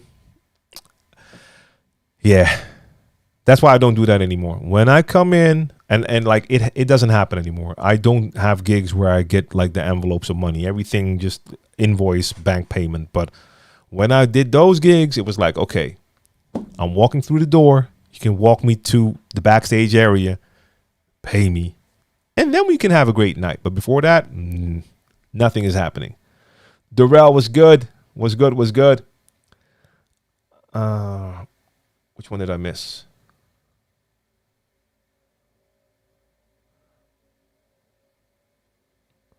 Oh, okay, Black Bastard, good question. How do you nudge the platter without the crowd hearing it if the master tempo is off? This is something all of us vinyl DJs are very familiar with because we didn't have master tempo. If a song is playing and it's a song with especially the vocals, I always try to nudge in between like a sentence. If I knew, like, especially if it was singing vocals, you didn't want to like give it a nudge in the middle of singing so you can hear a voice go, go up. Like, no. You wait for them to do the tone, their note, get their note out, and right after that. So if you know your music, it becomes a little bit easier. Plus, I would try to do it rhythmically as well, if possible. So on beat, and just make sure you are kind of gentle with it. Like now with master tempo, you could like do that. But when we didn't have the master tempo, like some wouldn't even nudge. I never did it, but you also had the DJs who would like grab the middle and spin. That never felt good to me at all. Even though I can understand that it's a more subtle approach compared to that. Or you could ride the fader. That is also something DJs do. They'll take the tempo slider, and if they need to go forward, they'll speed the track up like 6 or 8, but just for a second, speed it up and bring it back. And let's say it's at 0. You speed it up to 8 and immediately bring it back, but you don't go back to 0. You go back to now 0.5 because you needed to speed your track up. But that is also a more subtle way than actually nudging it. So there's different ways you can use to make that work. All right, let's see. Because it's already past 10, I should be done by now. But we're going to finish the chat. Let's see. Levi, a 4 or 5 hour gig. How do you start playing your music, or how do you stage it out where you're not playing all the bangers? Well, if you're doing a 4 to 5 hour gig, bangers shouldn't go into the equation for probably the first couple of hours. If you're playing a 5-hour set, you're most likely doing the warm-up, building it up, and prime time. So bangers have no place in the warm-up, and not even really when you're building up. It's all about setting that ambiance during the warm-up. Then you add more energy to build it up to get to that prime time point. Either you're playing prime time or some other DJ, but you build it up, and then you get to your bangers. That's how you stage it out. Now, how fast you get from warm-up to prime time depends a little bit on the clock, but also on the crowd. You're reading the crowd. I've had it happen that a night could be a little bit slow, so people are late to come in. Now, you're still warming up because you don't have a full dance floor, but you also realize, like, hey, I've been warming this same smaller crowd up for an hour and a half now. I do have to start giving them a little bit more energy, or they're going to just like lose the energy. So you do start to build it up a little bit. But I've also had it happen that like within an hour, the club was like packed. So you're like, okay, I mean, I have a fully packed club now. Dance floor is full. I'm not going to go full bangers on them, but it doesn't really make sense for me to still play like the most mellow warm up because they're already there. Somehow the vibe is already there. So you can start to add a little bit more energy. So that all depends on reading your crowd as well. So it's not, I've never planned ahead. Like, okay, for the first hour, I'm going to do this, then I'm going to do that, then I'm going to do that. I just have a logical route that I follow, but how fast I'm going down that route depends on my crowd. I saw, oh, damn, that's too bad. I can't see that. That's the only thing that doesn't show up in the Discord, but I can see it here.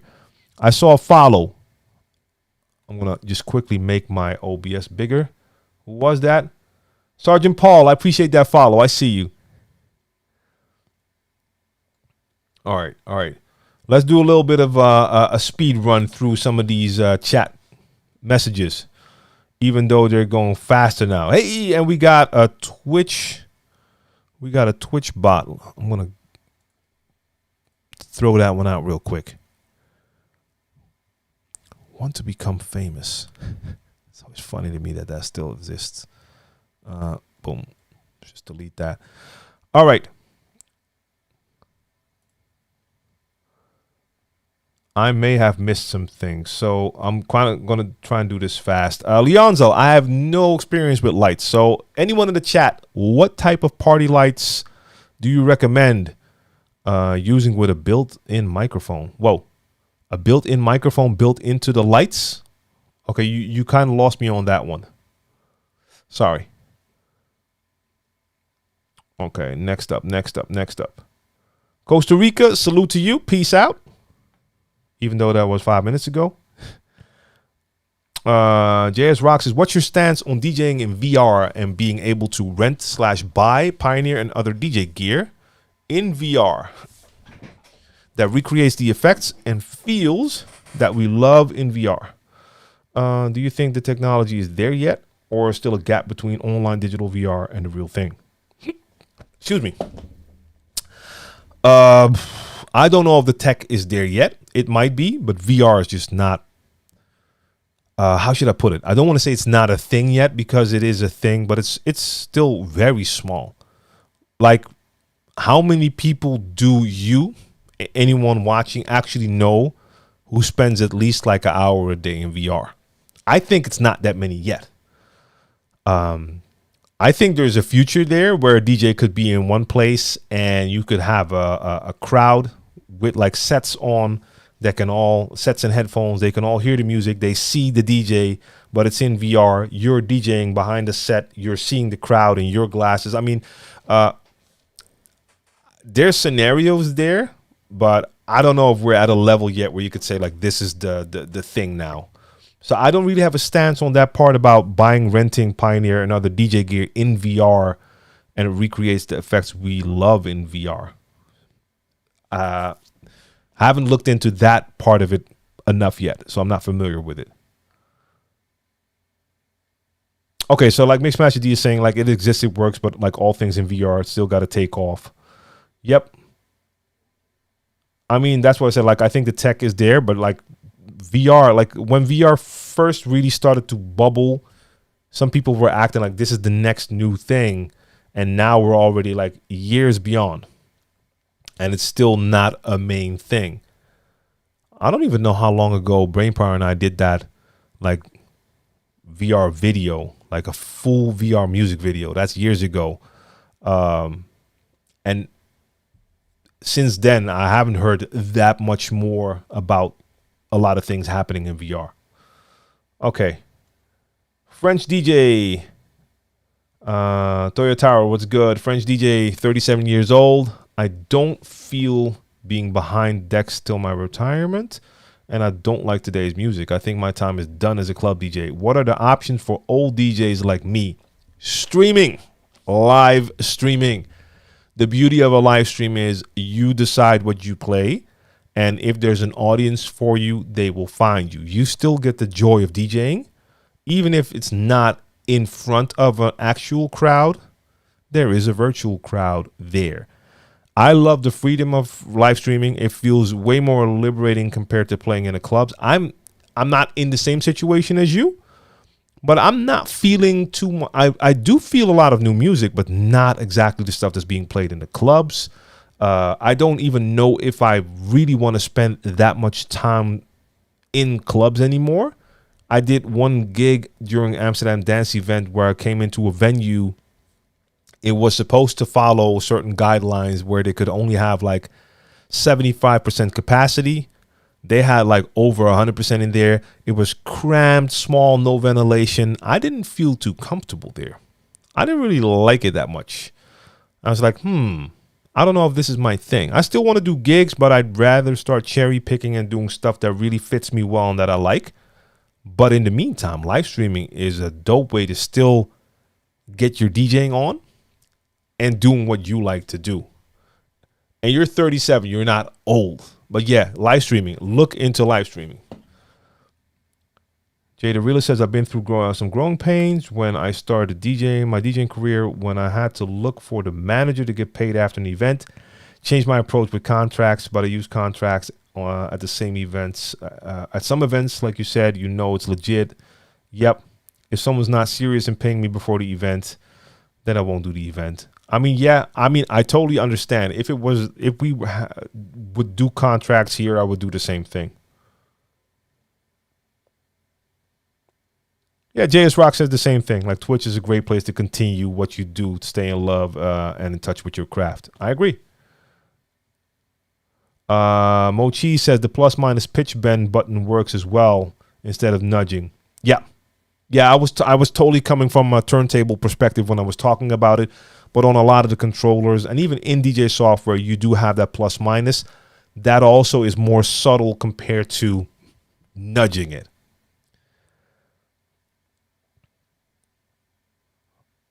All right. All right, so Levi, this is a great question because it's not a good question. That sounds weird. Let me explain. This falls in line with what I just said. Well, what I said like an hour ago in regards to the question about the knobs. There are no set rules. So when the question is, so warm up is what BPM? There's no answer for that. First off, what genre are you talking about? Because if you ask a house DJ, they're going to say, oh, I normally start at 120. Well, if you're playing hip hop and R&B, you don't want to start most likely at 120. Warm up is about a vibe. So depending on what genres of music you play, within those genres, you want to start with something that is more mellow and just there to set the mood. You don't want to start with too much energy. So when you're warming up, you're not going for a high amount of energy. BPM is relative. I mean, no answer there. It's not about the BPM.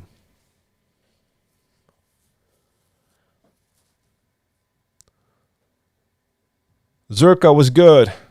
Did I delete you yet, or are you a new one? Oh no, that's the one I deleted. We're all good. It still shows up in the Discord. Darrell says, what is the music / DJ scene like in Amsterdam? Can you tell us a few things about music life in your area? At the moment, not really. Simply because we've been out for like a year and a half and I haven't been to clubs. That's the only answer I can give. Now, I never paid too much attention to a lot of the scenes because I'm not in them. Like there's plenty of different house scenes just to combine them, but within house, of course, you have all the sub-genres. They all have scenes. Not familiar with those scenes. You have like a bar scene for students. Not really familiar with that scene to DJ. Only been there when I performed with Brainpower.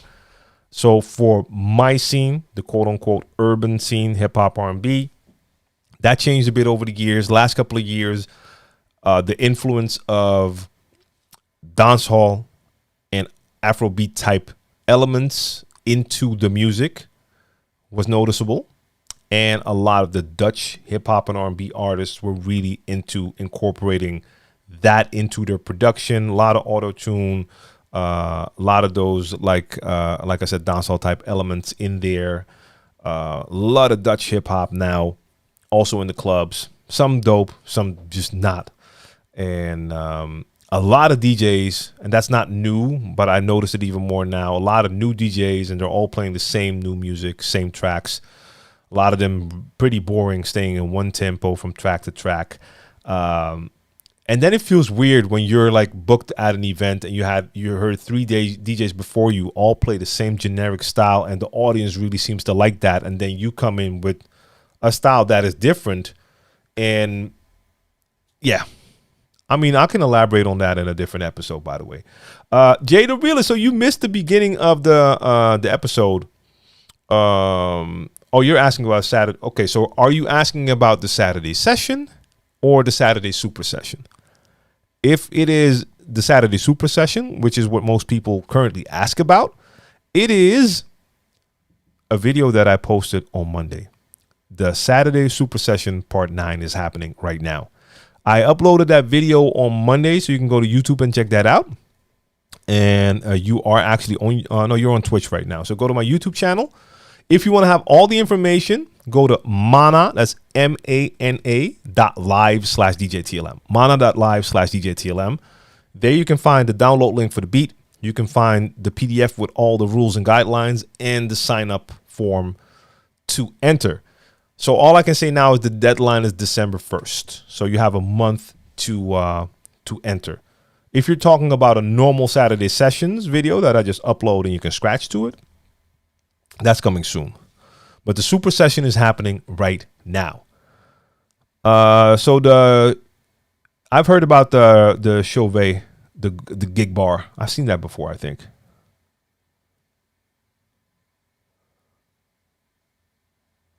So yeah, JS Rock, like for instance, like DJing through VR, then you could do it from any location. So I mean, that could be a funny thing.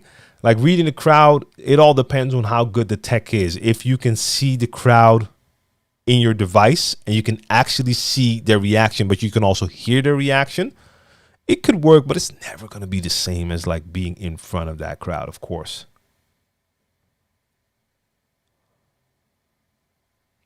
And fines, you know what's funny? I like a lot of new music. I also like a lot of trap. But then I found out that the stuff I like was not necessarily the stuff that they were currently into in the club. So then there's still a disconnect. All right, let's see. Where did I? Oh, here. Right in front of me. I would love the opportunity to DJ for a club in Japan remotely and get to see the crowd via camera. Yeah. Indeed. That's the stuff that will be dope, though. And let's see. I have a question for you. What was the name of the club that you did the R&B party on a YouTube video where you had Donnell Jones and Jade and other classic R&B songs? So I was talking about a venue earlier in Amsterdam called Paradiso, which is a very famous venue here. There is another very famous venue in Amsterdam, and it's called the Melkweg, translates to Milky Way. That was at the Milky Way. Those are two of the spots that I played so many times. And yeah, those parties, that was a party called Classic Material at the Milky Way. And I shot footage there and uploaded that to YouTube. Big shout out to DJ All-Star Fresh and MC Deems. We used to rock those parties there. And it was really, really dope. really dope. What type? Oh, okay, that's the same question. Okay, I'm gonna move. Hey, I caught up. Yeah, I caught up. I'm there. DJ Av TV. After DJ for 10 years, I'm now enjoying DJing again. It's like this year people are enjoying partying again. Well, that's not too crazy, right? A lot of people in a lot of countries just didn't get to party for quite some time. So now that they are able to party again, there is a certain amount of enthusiasm. And I've seen that too, actually, and there's no disrespect to any DJs. I've seen a couple of DJs post footage where they were playing like really average like song selection and play, and the crowd was loving it. And I could just tell it doesn't matter what the DJ is playing right now. These people are just so happy that they were out in a venue again, that they were going to be happy regardless.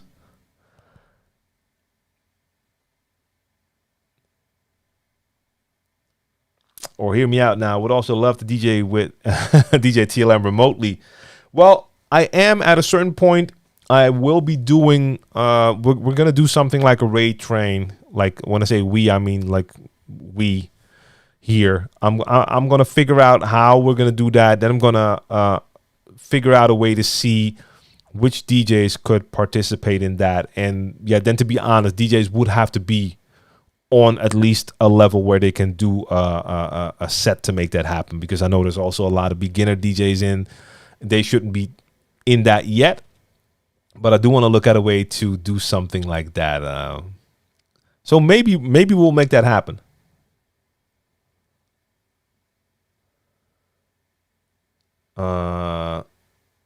Toyotaro plays electric guitar. Like to plug it into the Pioneer XDJ RX2. I don't know if you can plug that in directly, but maybe there's an option to have like a separate little mixer for the guitar and then plug the XDJ into that as well. I'm not sure about the in and outputs on the XDJ, if that will work with an electric guitar into the player. But with a little external device, that should be an option. Marty Marr was wondering, I have the DDJ 1000 and I just got the Rain 1. Haven't played on the 1000 since. Was wondering if it's worth selling. Well, that's a question only you can answer. Like if you had the 1000 and you have a Rain 1 now and you're not using the 1000 at all, then there's probably a reason for that. I mean, I see a lot of DJs comparing these two, which to me still doesn't make a lot of sense, because one is a controller with static jog wheels. The other one is a controller with motorized platters. So they are in a different universe for me. So if the one is now totally doing it for you and you're not using that 1000, I think that 1000 is probably going to be still worth something. So either you're like, hey, I loved playing on that 1000 before, I'm not using it now, but I like to keep it as a backup or whatever, then you keep it. But that is something that is totally up to you. So yeah, Mixmaster G says same thing. You'll get a great price for it. Like I think it's worth something now. But that's a personal choice. What do you think about hip hop at high BPMs, 125 to 134? That's a specific range right there. You know what the funny thing is, it all depends. Like sometimes you get tracks that are 120, but then they're like the drum programming is like halftime. So you see it in the DJ pool, it's like 120 BPM, and then you listen to it, and then it's a super slow track. So I like different BPM ranges. The thing is, the vibe and how you bounce to it is a lot different. So when you're dealing with like the, let's say 70 to 140, or even like 65, 130, there's a lot of tracks in there that have a dope feel to them. But combining them with like hip hop and R&B, that's that 85 to 100 range, which is a totally different. Like you get more of that normal like bounce compared to what you do with the other tempos. Combining them is a bit tricky, but there's definitely hip hop in there that I can really enjoy. YouTube says I started streaming 12 minutes ago. Really? Let me see. Let me see.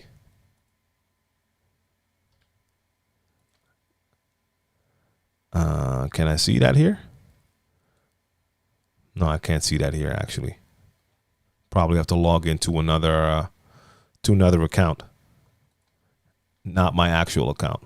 So let me log in. Look at subscriptions, see what it says. Oh, no, it doesn't say here. I can't see it. It only says live now. No, started streaming 2 hours ago. That's what it says here on YouTube. Okay. Just a refresh. Got you. All right.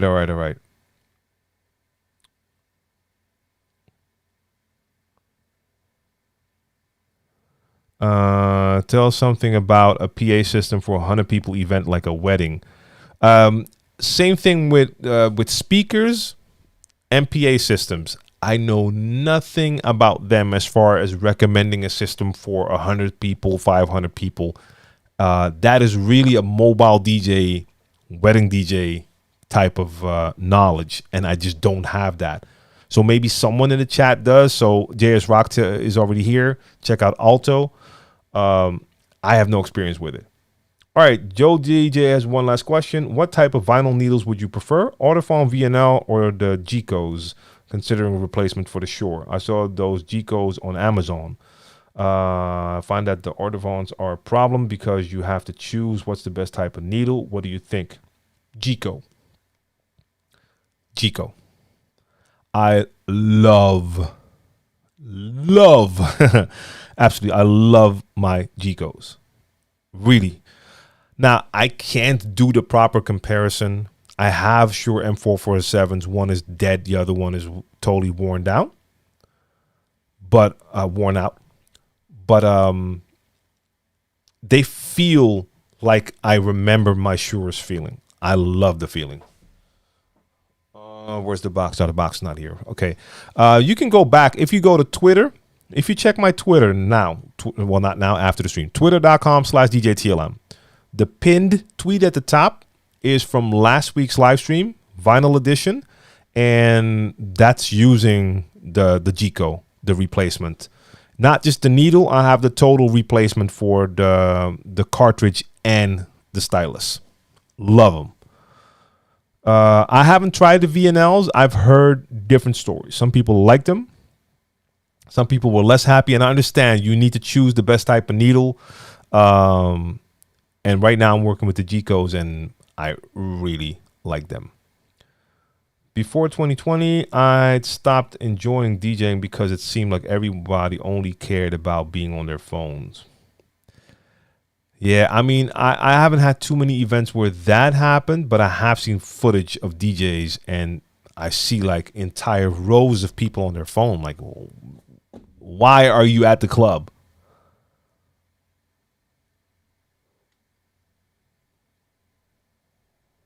So Levi, if you refresh, you're gonna see that it's longer, but that's okay. T-Babs, wow, I haven't seen you in a while. Salute, all good over here. Okay, megawatt. The DJ said 10 watts per 10 foot per person, but I say 100 watts. And AvTV says I use EV speakers for weddings, mobile DJ, cool. And last question, what do you think about Tractor? Do I need to move to Serato or Record Box? No, you need to do what works for you. Tractor, Serato, Record Box, Virtual DJ, Algorithm DJ. Use what works for you. Tractor is great DJ software. I absolutely don't use it unless I'm playing with my S4 Mark III. And when I use my S4, Tractor works. Tractor works well. I'm still on Serato most of the times unless I'm doing stuff with Record Box, and they all work. I don't really like the interface on Tractor. I prefer the Serato Record Box. They're more similar, but they all work. They all work great. Hey, we got Gus Gomez in the building. Good to see you. So that is always my question when someone talks about should I change, switch, should I upgrade? Is there something in Serato or in Rekordbox or Algorithm DJ or Virtual DJ that you're currently missing in Tractor because you're on Tractor? I do the same thing when people talk about controllers. Like, hey, should I get that controller? I'm like, okay, is there anything on that controller that you really need that's missing on your current equipment? Because if your current equipment is working fine, or if your current DJ software is working fine, and there's nothing on the other software that you need, and why switch? So, yeah. Fines says I'm on Tractor and I ain't moving, even if they haven't updated forever. And yeah, they haven't updated, but it still works great, right? So yeah, that's it.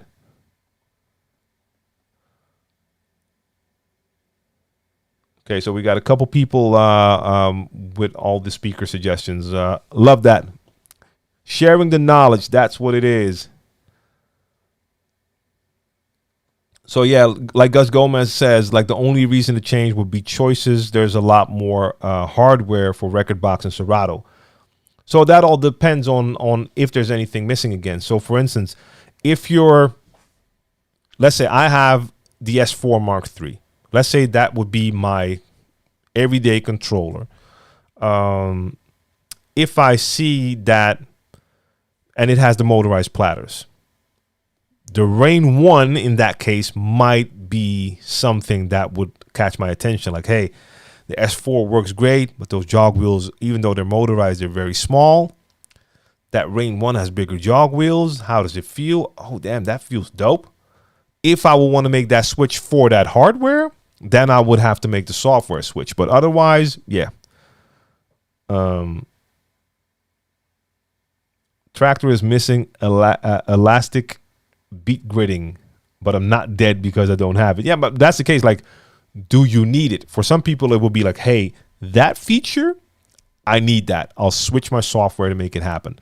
Now, for instance, and this is not even playing, but when it comes to tagging music, Rekordbox has, in my opinion, more or better options when it comes to tagging because they have a lot more options compared to what I can do in Serato. Now, most likely I'm going to do all my tagging in Rekordbox and then copy a lot of those tags and put them in comments so that way I can use them in all my other software. But beyond that, I mean, I like to use all the different software and then I can take advantage of some stuff. But I don't know if I would switch software if it was only for the tagging or if I would find another solution for that. But if it's working for you, then don't switch. I knew it. I knew Mixmaster G was going to be in here. Anytime we mention Tractor, he's going to say this. Tractor has the best auto grid analysis in the industry, the only static. I love it. I mean, you can cue that's going to be said. Gus, I still haven't tried the Rain 1. No. And I just heard today in the chat that the jog wheels, the motorized platters do compare to the NS7 III, but that like the pads are not as dope. But then again, I haven't tried it.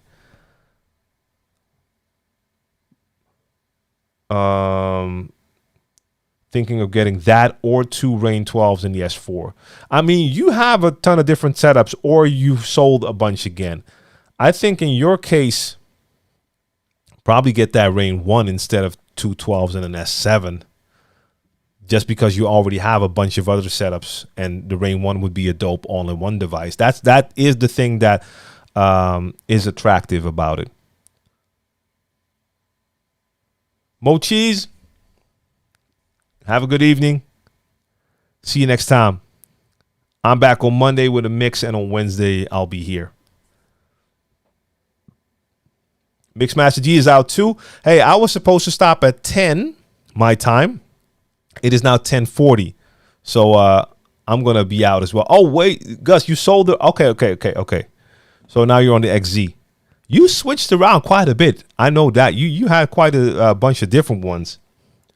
So Why is that? Is there nothing in there that like caught you that made you say like, okay, this is it for me? Because I think you did controllers, you did the Denons too, right? And now the XZ. Let's see. When it comes to speaker systems for events, depends on the brand. If you're looking for something affordable, the Behringer products or Rockville, great sound quality with bass, not full range. See, we got some good advice here. Love it. I see you're missing your motorized platters. Yeah. Then you should go for a Rain 1 or the Rain 12 system indeed. It is different, man. It is. All right, so quickly, I gotta say, Groove Bar or Mixcloud, salute to you. I don't know when you placed the message because Mixcloud was quiet, so I haven't checked here for quite some time. My bad. So the question there is, how do you organize your music? I've got duplicates spread out over multiple drives. Yeah, because of the multiple drives, that's a bit tricky. So do you have your entire collection on multiple drives? You should use some software to sync that up though, probably. So I don't have a great solution for that. Now, as far as organizing, I'm in a rough place right now. My music is not organized the way I want it at all. So my first thing is cleanup. So I got rid of everything under 192, just quality wise.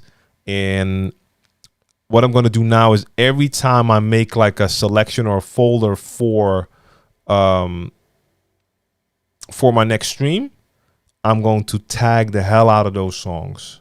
That's going to make it a lot easier for me to overall find songs and make solid like crates. And that's going to take some time. But so slowly but surely, I'm going to make sure I'm really tagging all my music. That's going to help me out when it comes to sorting out my collection. But I don't have like a good way of organizing it now. Jay the Realist wants to know, Groove Bar, what size drives you have. Only thing is I don't know how long ago that question was asked, so I don't know if Groove Bar is still here. And see, Mixcloud needs to fix that. Mixcloud should be in the Restream chat system, just like all of you are.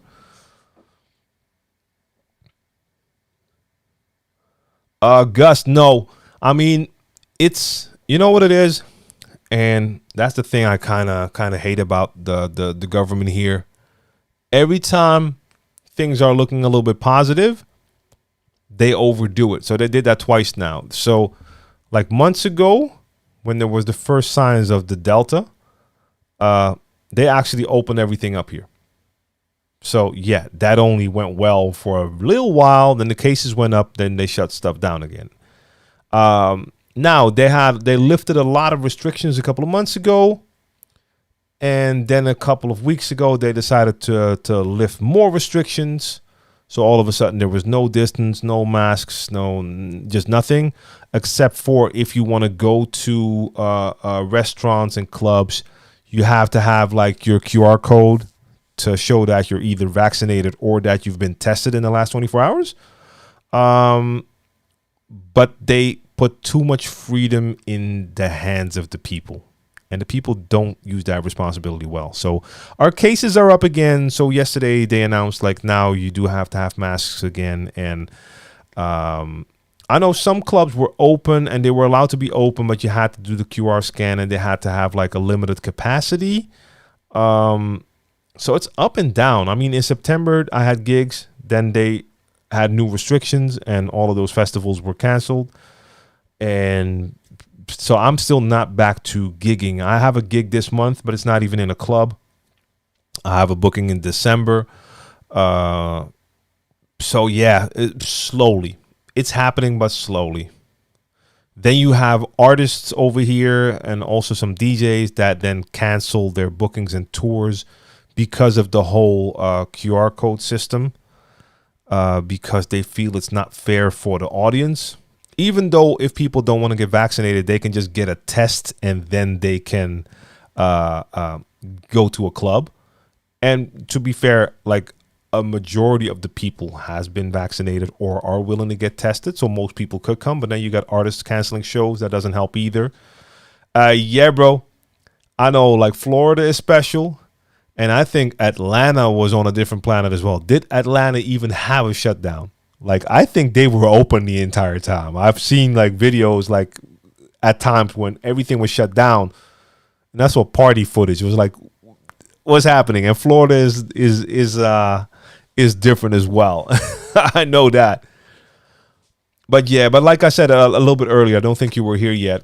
Amsterdam Dance Event was a couple of weeks ago. Totally different than normal because it was definitely more quiet. Not a lot happening.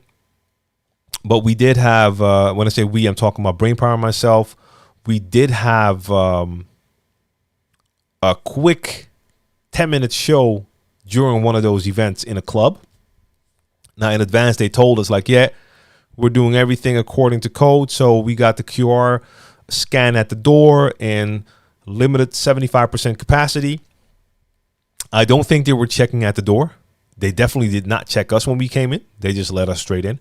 And this club was packed beyond packed, like at least 100% packed. Like we had to like walk like this through the crowd with a security guy from the club, at least making a little bit room for us to get to the DJ booth with like multiple people in the booth, crowd all around that DJ booth.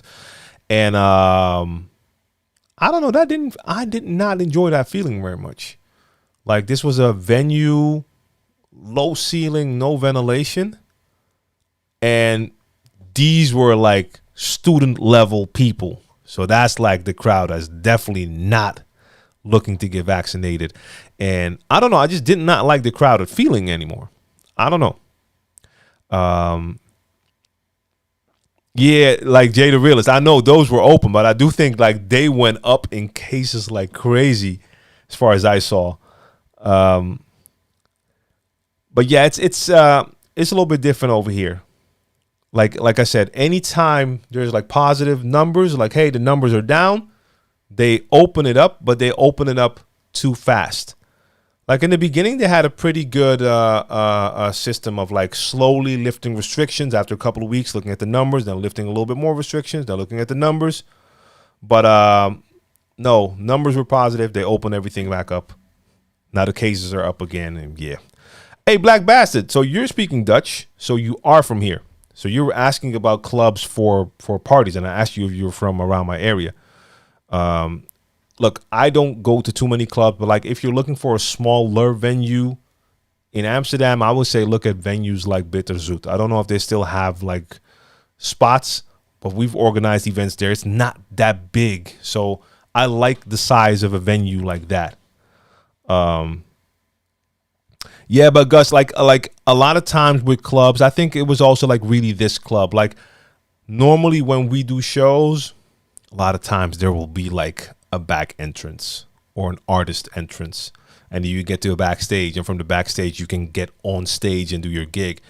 This was also like the one venue where you had to go through the entire crowd to get to the DJ booth, which was in the middle, packed with like there were already like 6 people in that DJ booth from the organization.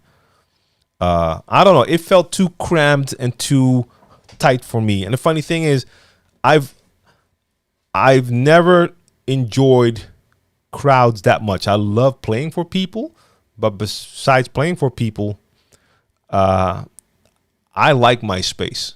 I've always had that. So during the last 2 years, I did not mind having like more space between people, not having that much contact. That was I was enjoying that. I'm definitely not going back to all of a sudden like things with kisses and hugs got out of hand for me too. Like all of a sudden you were like dapping up people and hugging dudes you hardly know. That was supposed to be reserved. In the beginning, you were like, you gave someone like maybe a dap or pound, and only your mans, you would be like, hey, what up?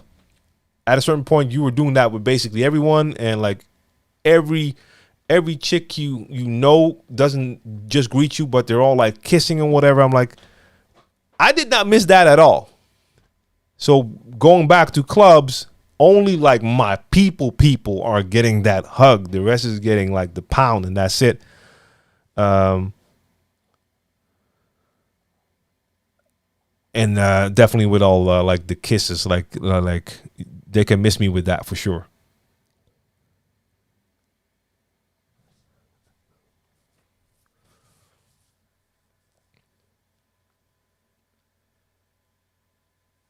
Yep. Yeah, Jay, I feel you. Yeah.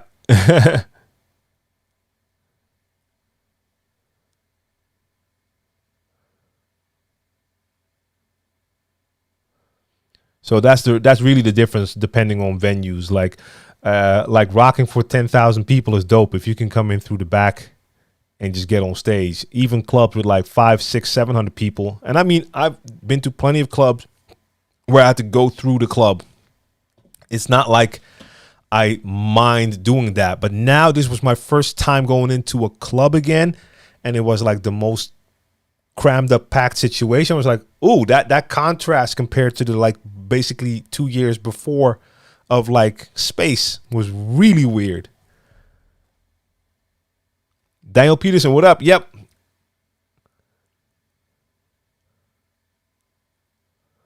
Yeah. I see you up and down according to the infection rate. Now 85% of the population is vaccinated, and all open, no shutdown since September.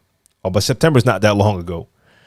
So the same thing kind of happened here. Like, and yeah, I think the best way, but I've been feeling that since the beginning. We had our first lockdown, and after that, they started with like they lifted like 1 or 2 little restrictions. Looked at the numbers. Numbers were going down. Then they lifted one more. Numbers were going down. And then they just opened everything up. I was like, nah, that's not going to work. And as soon as they did that, boom, it went up again. And they shut it down again. I'm like, there are better ways to do it. But hey, I wouldn't want to be in that position of any government having to decide that for an entire country. And you know you're never going to please everyone.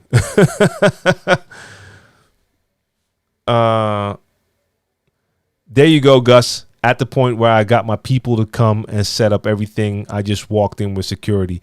Yeah, like the thing with this one is like, this was one of those gigs.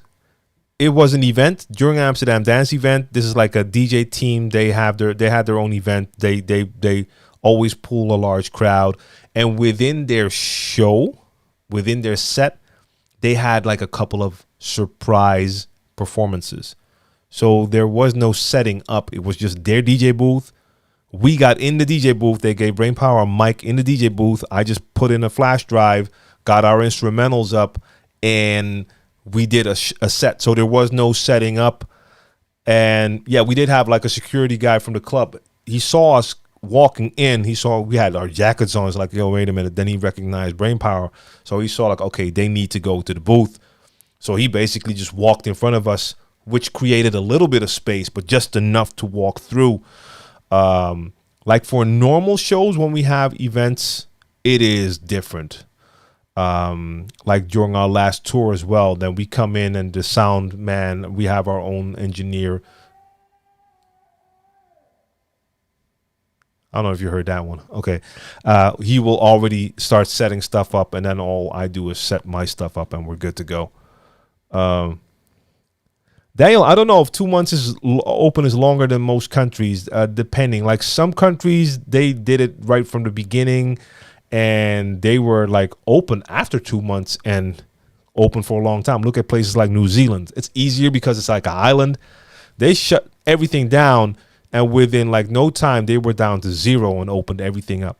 And then when they had like one case, they shut it down again for a week, and then they had it under control, something like that. And I know a couple of countries in Asia were also like super strict in the beginning. And then they were like partying when we were still in full lockdown. So, yeah. Did you hear about the new Pioneer controller that's supposed to compete with the Rain 1, or is it a rumor? I've not heard much more than a rumor that I just heard in this chat. So, no, I have no idea. But like a motorized, no. It would be dope. I kind of doubt it, but it would be dope.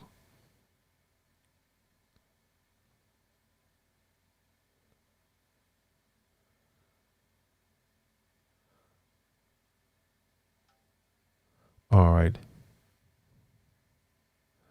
Yep. I'm gonna end it now. We did not get an answer from Groove Bar, so I think about the hard drive. So I think Groove Bar is not there anymore. Salute to all of you in the chat. I appreciate you for being here with me now. So salute to Gus Gomez and DJ, the realist Daniel Peterson, Megawatt the DJ. Let's see, Woody, Woodgy, is it Woodgy? I keep forgetting. Woodgy, Fines, Black Bastard, and it's Fines 1, of course. Let's see who else was in here. I mean, there were more in here. I'm not going to scroll up anymore. You know who you are if you're still here. To all the lurkers who watch and aren't in the chat, I appreciate you just as much for tuning in. Come check me out on Monday for a DJ set, and of course I'll be back next Monday with STK Live. Jay the Realist, I'll be in Las Vegas for the first DJing December. All right, have fun. Have fun. And DJ Favor, salute, I see you. All right, I'm out, guys. See you next week. Peace.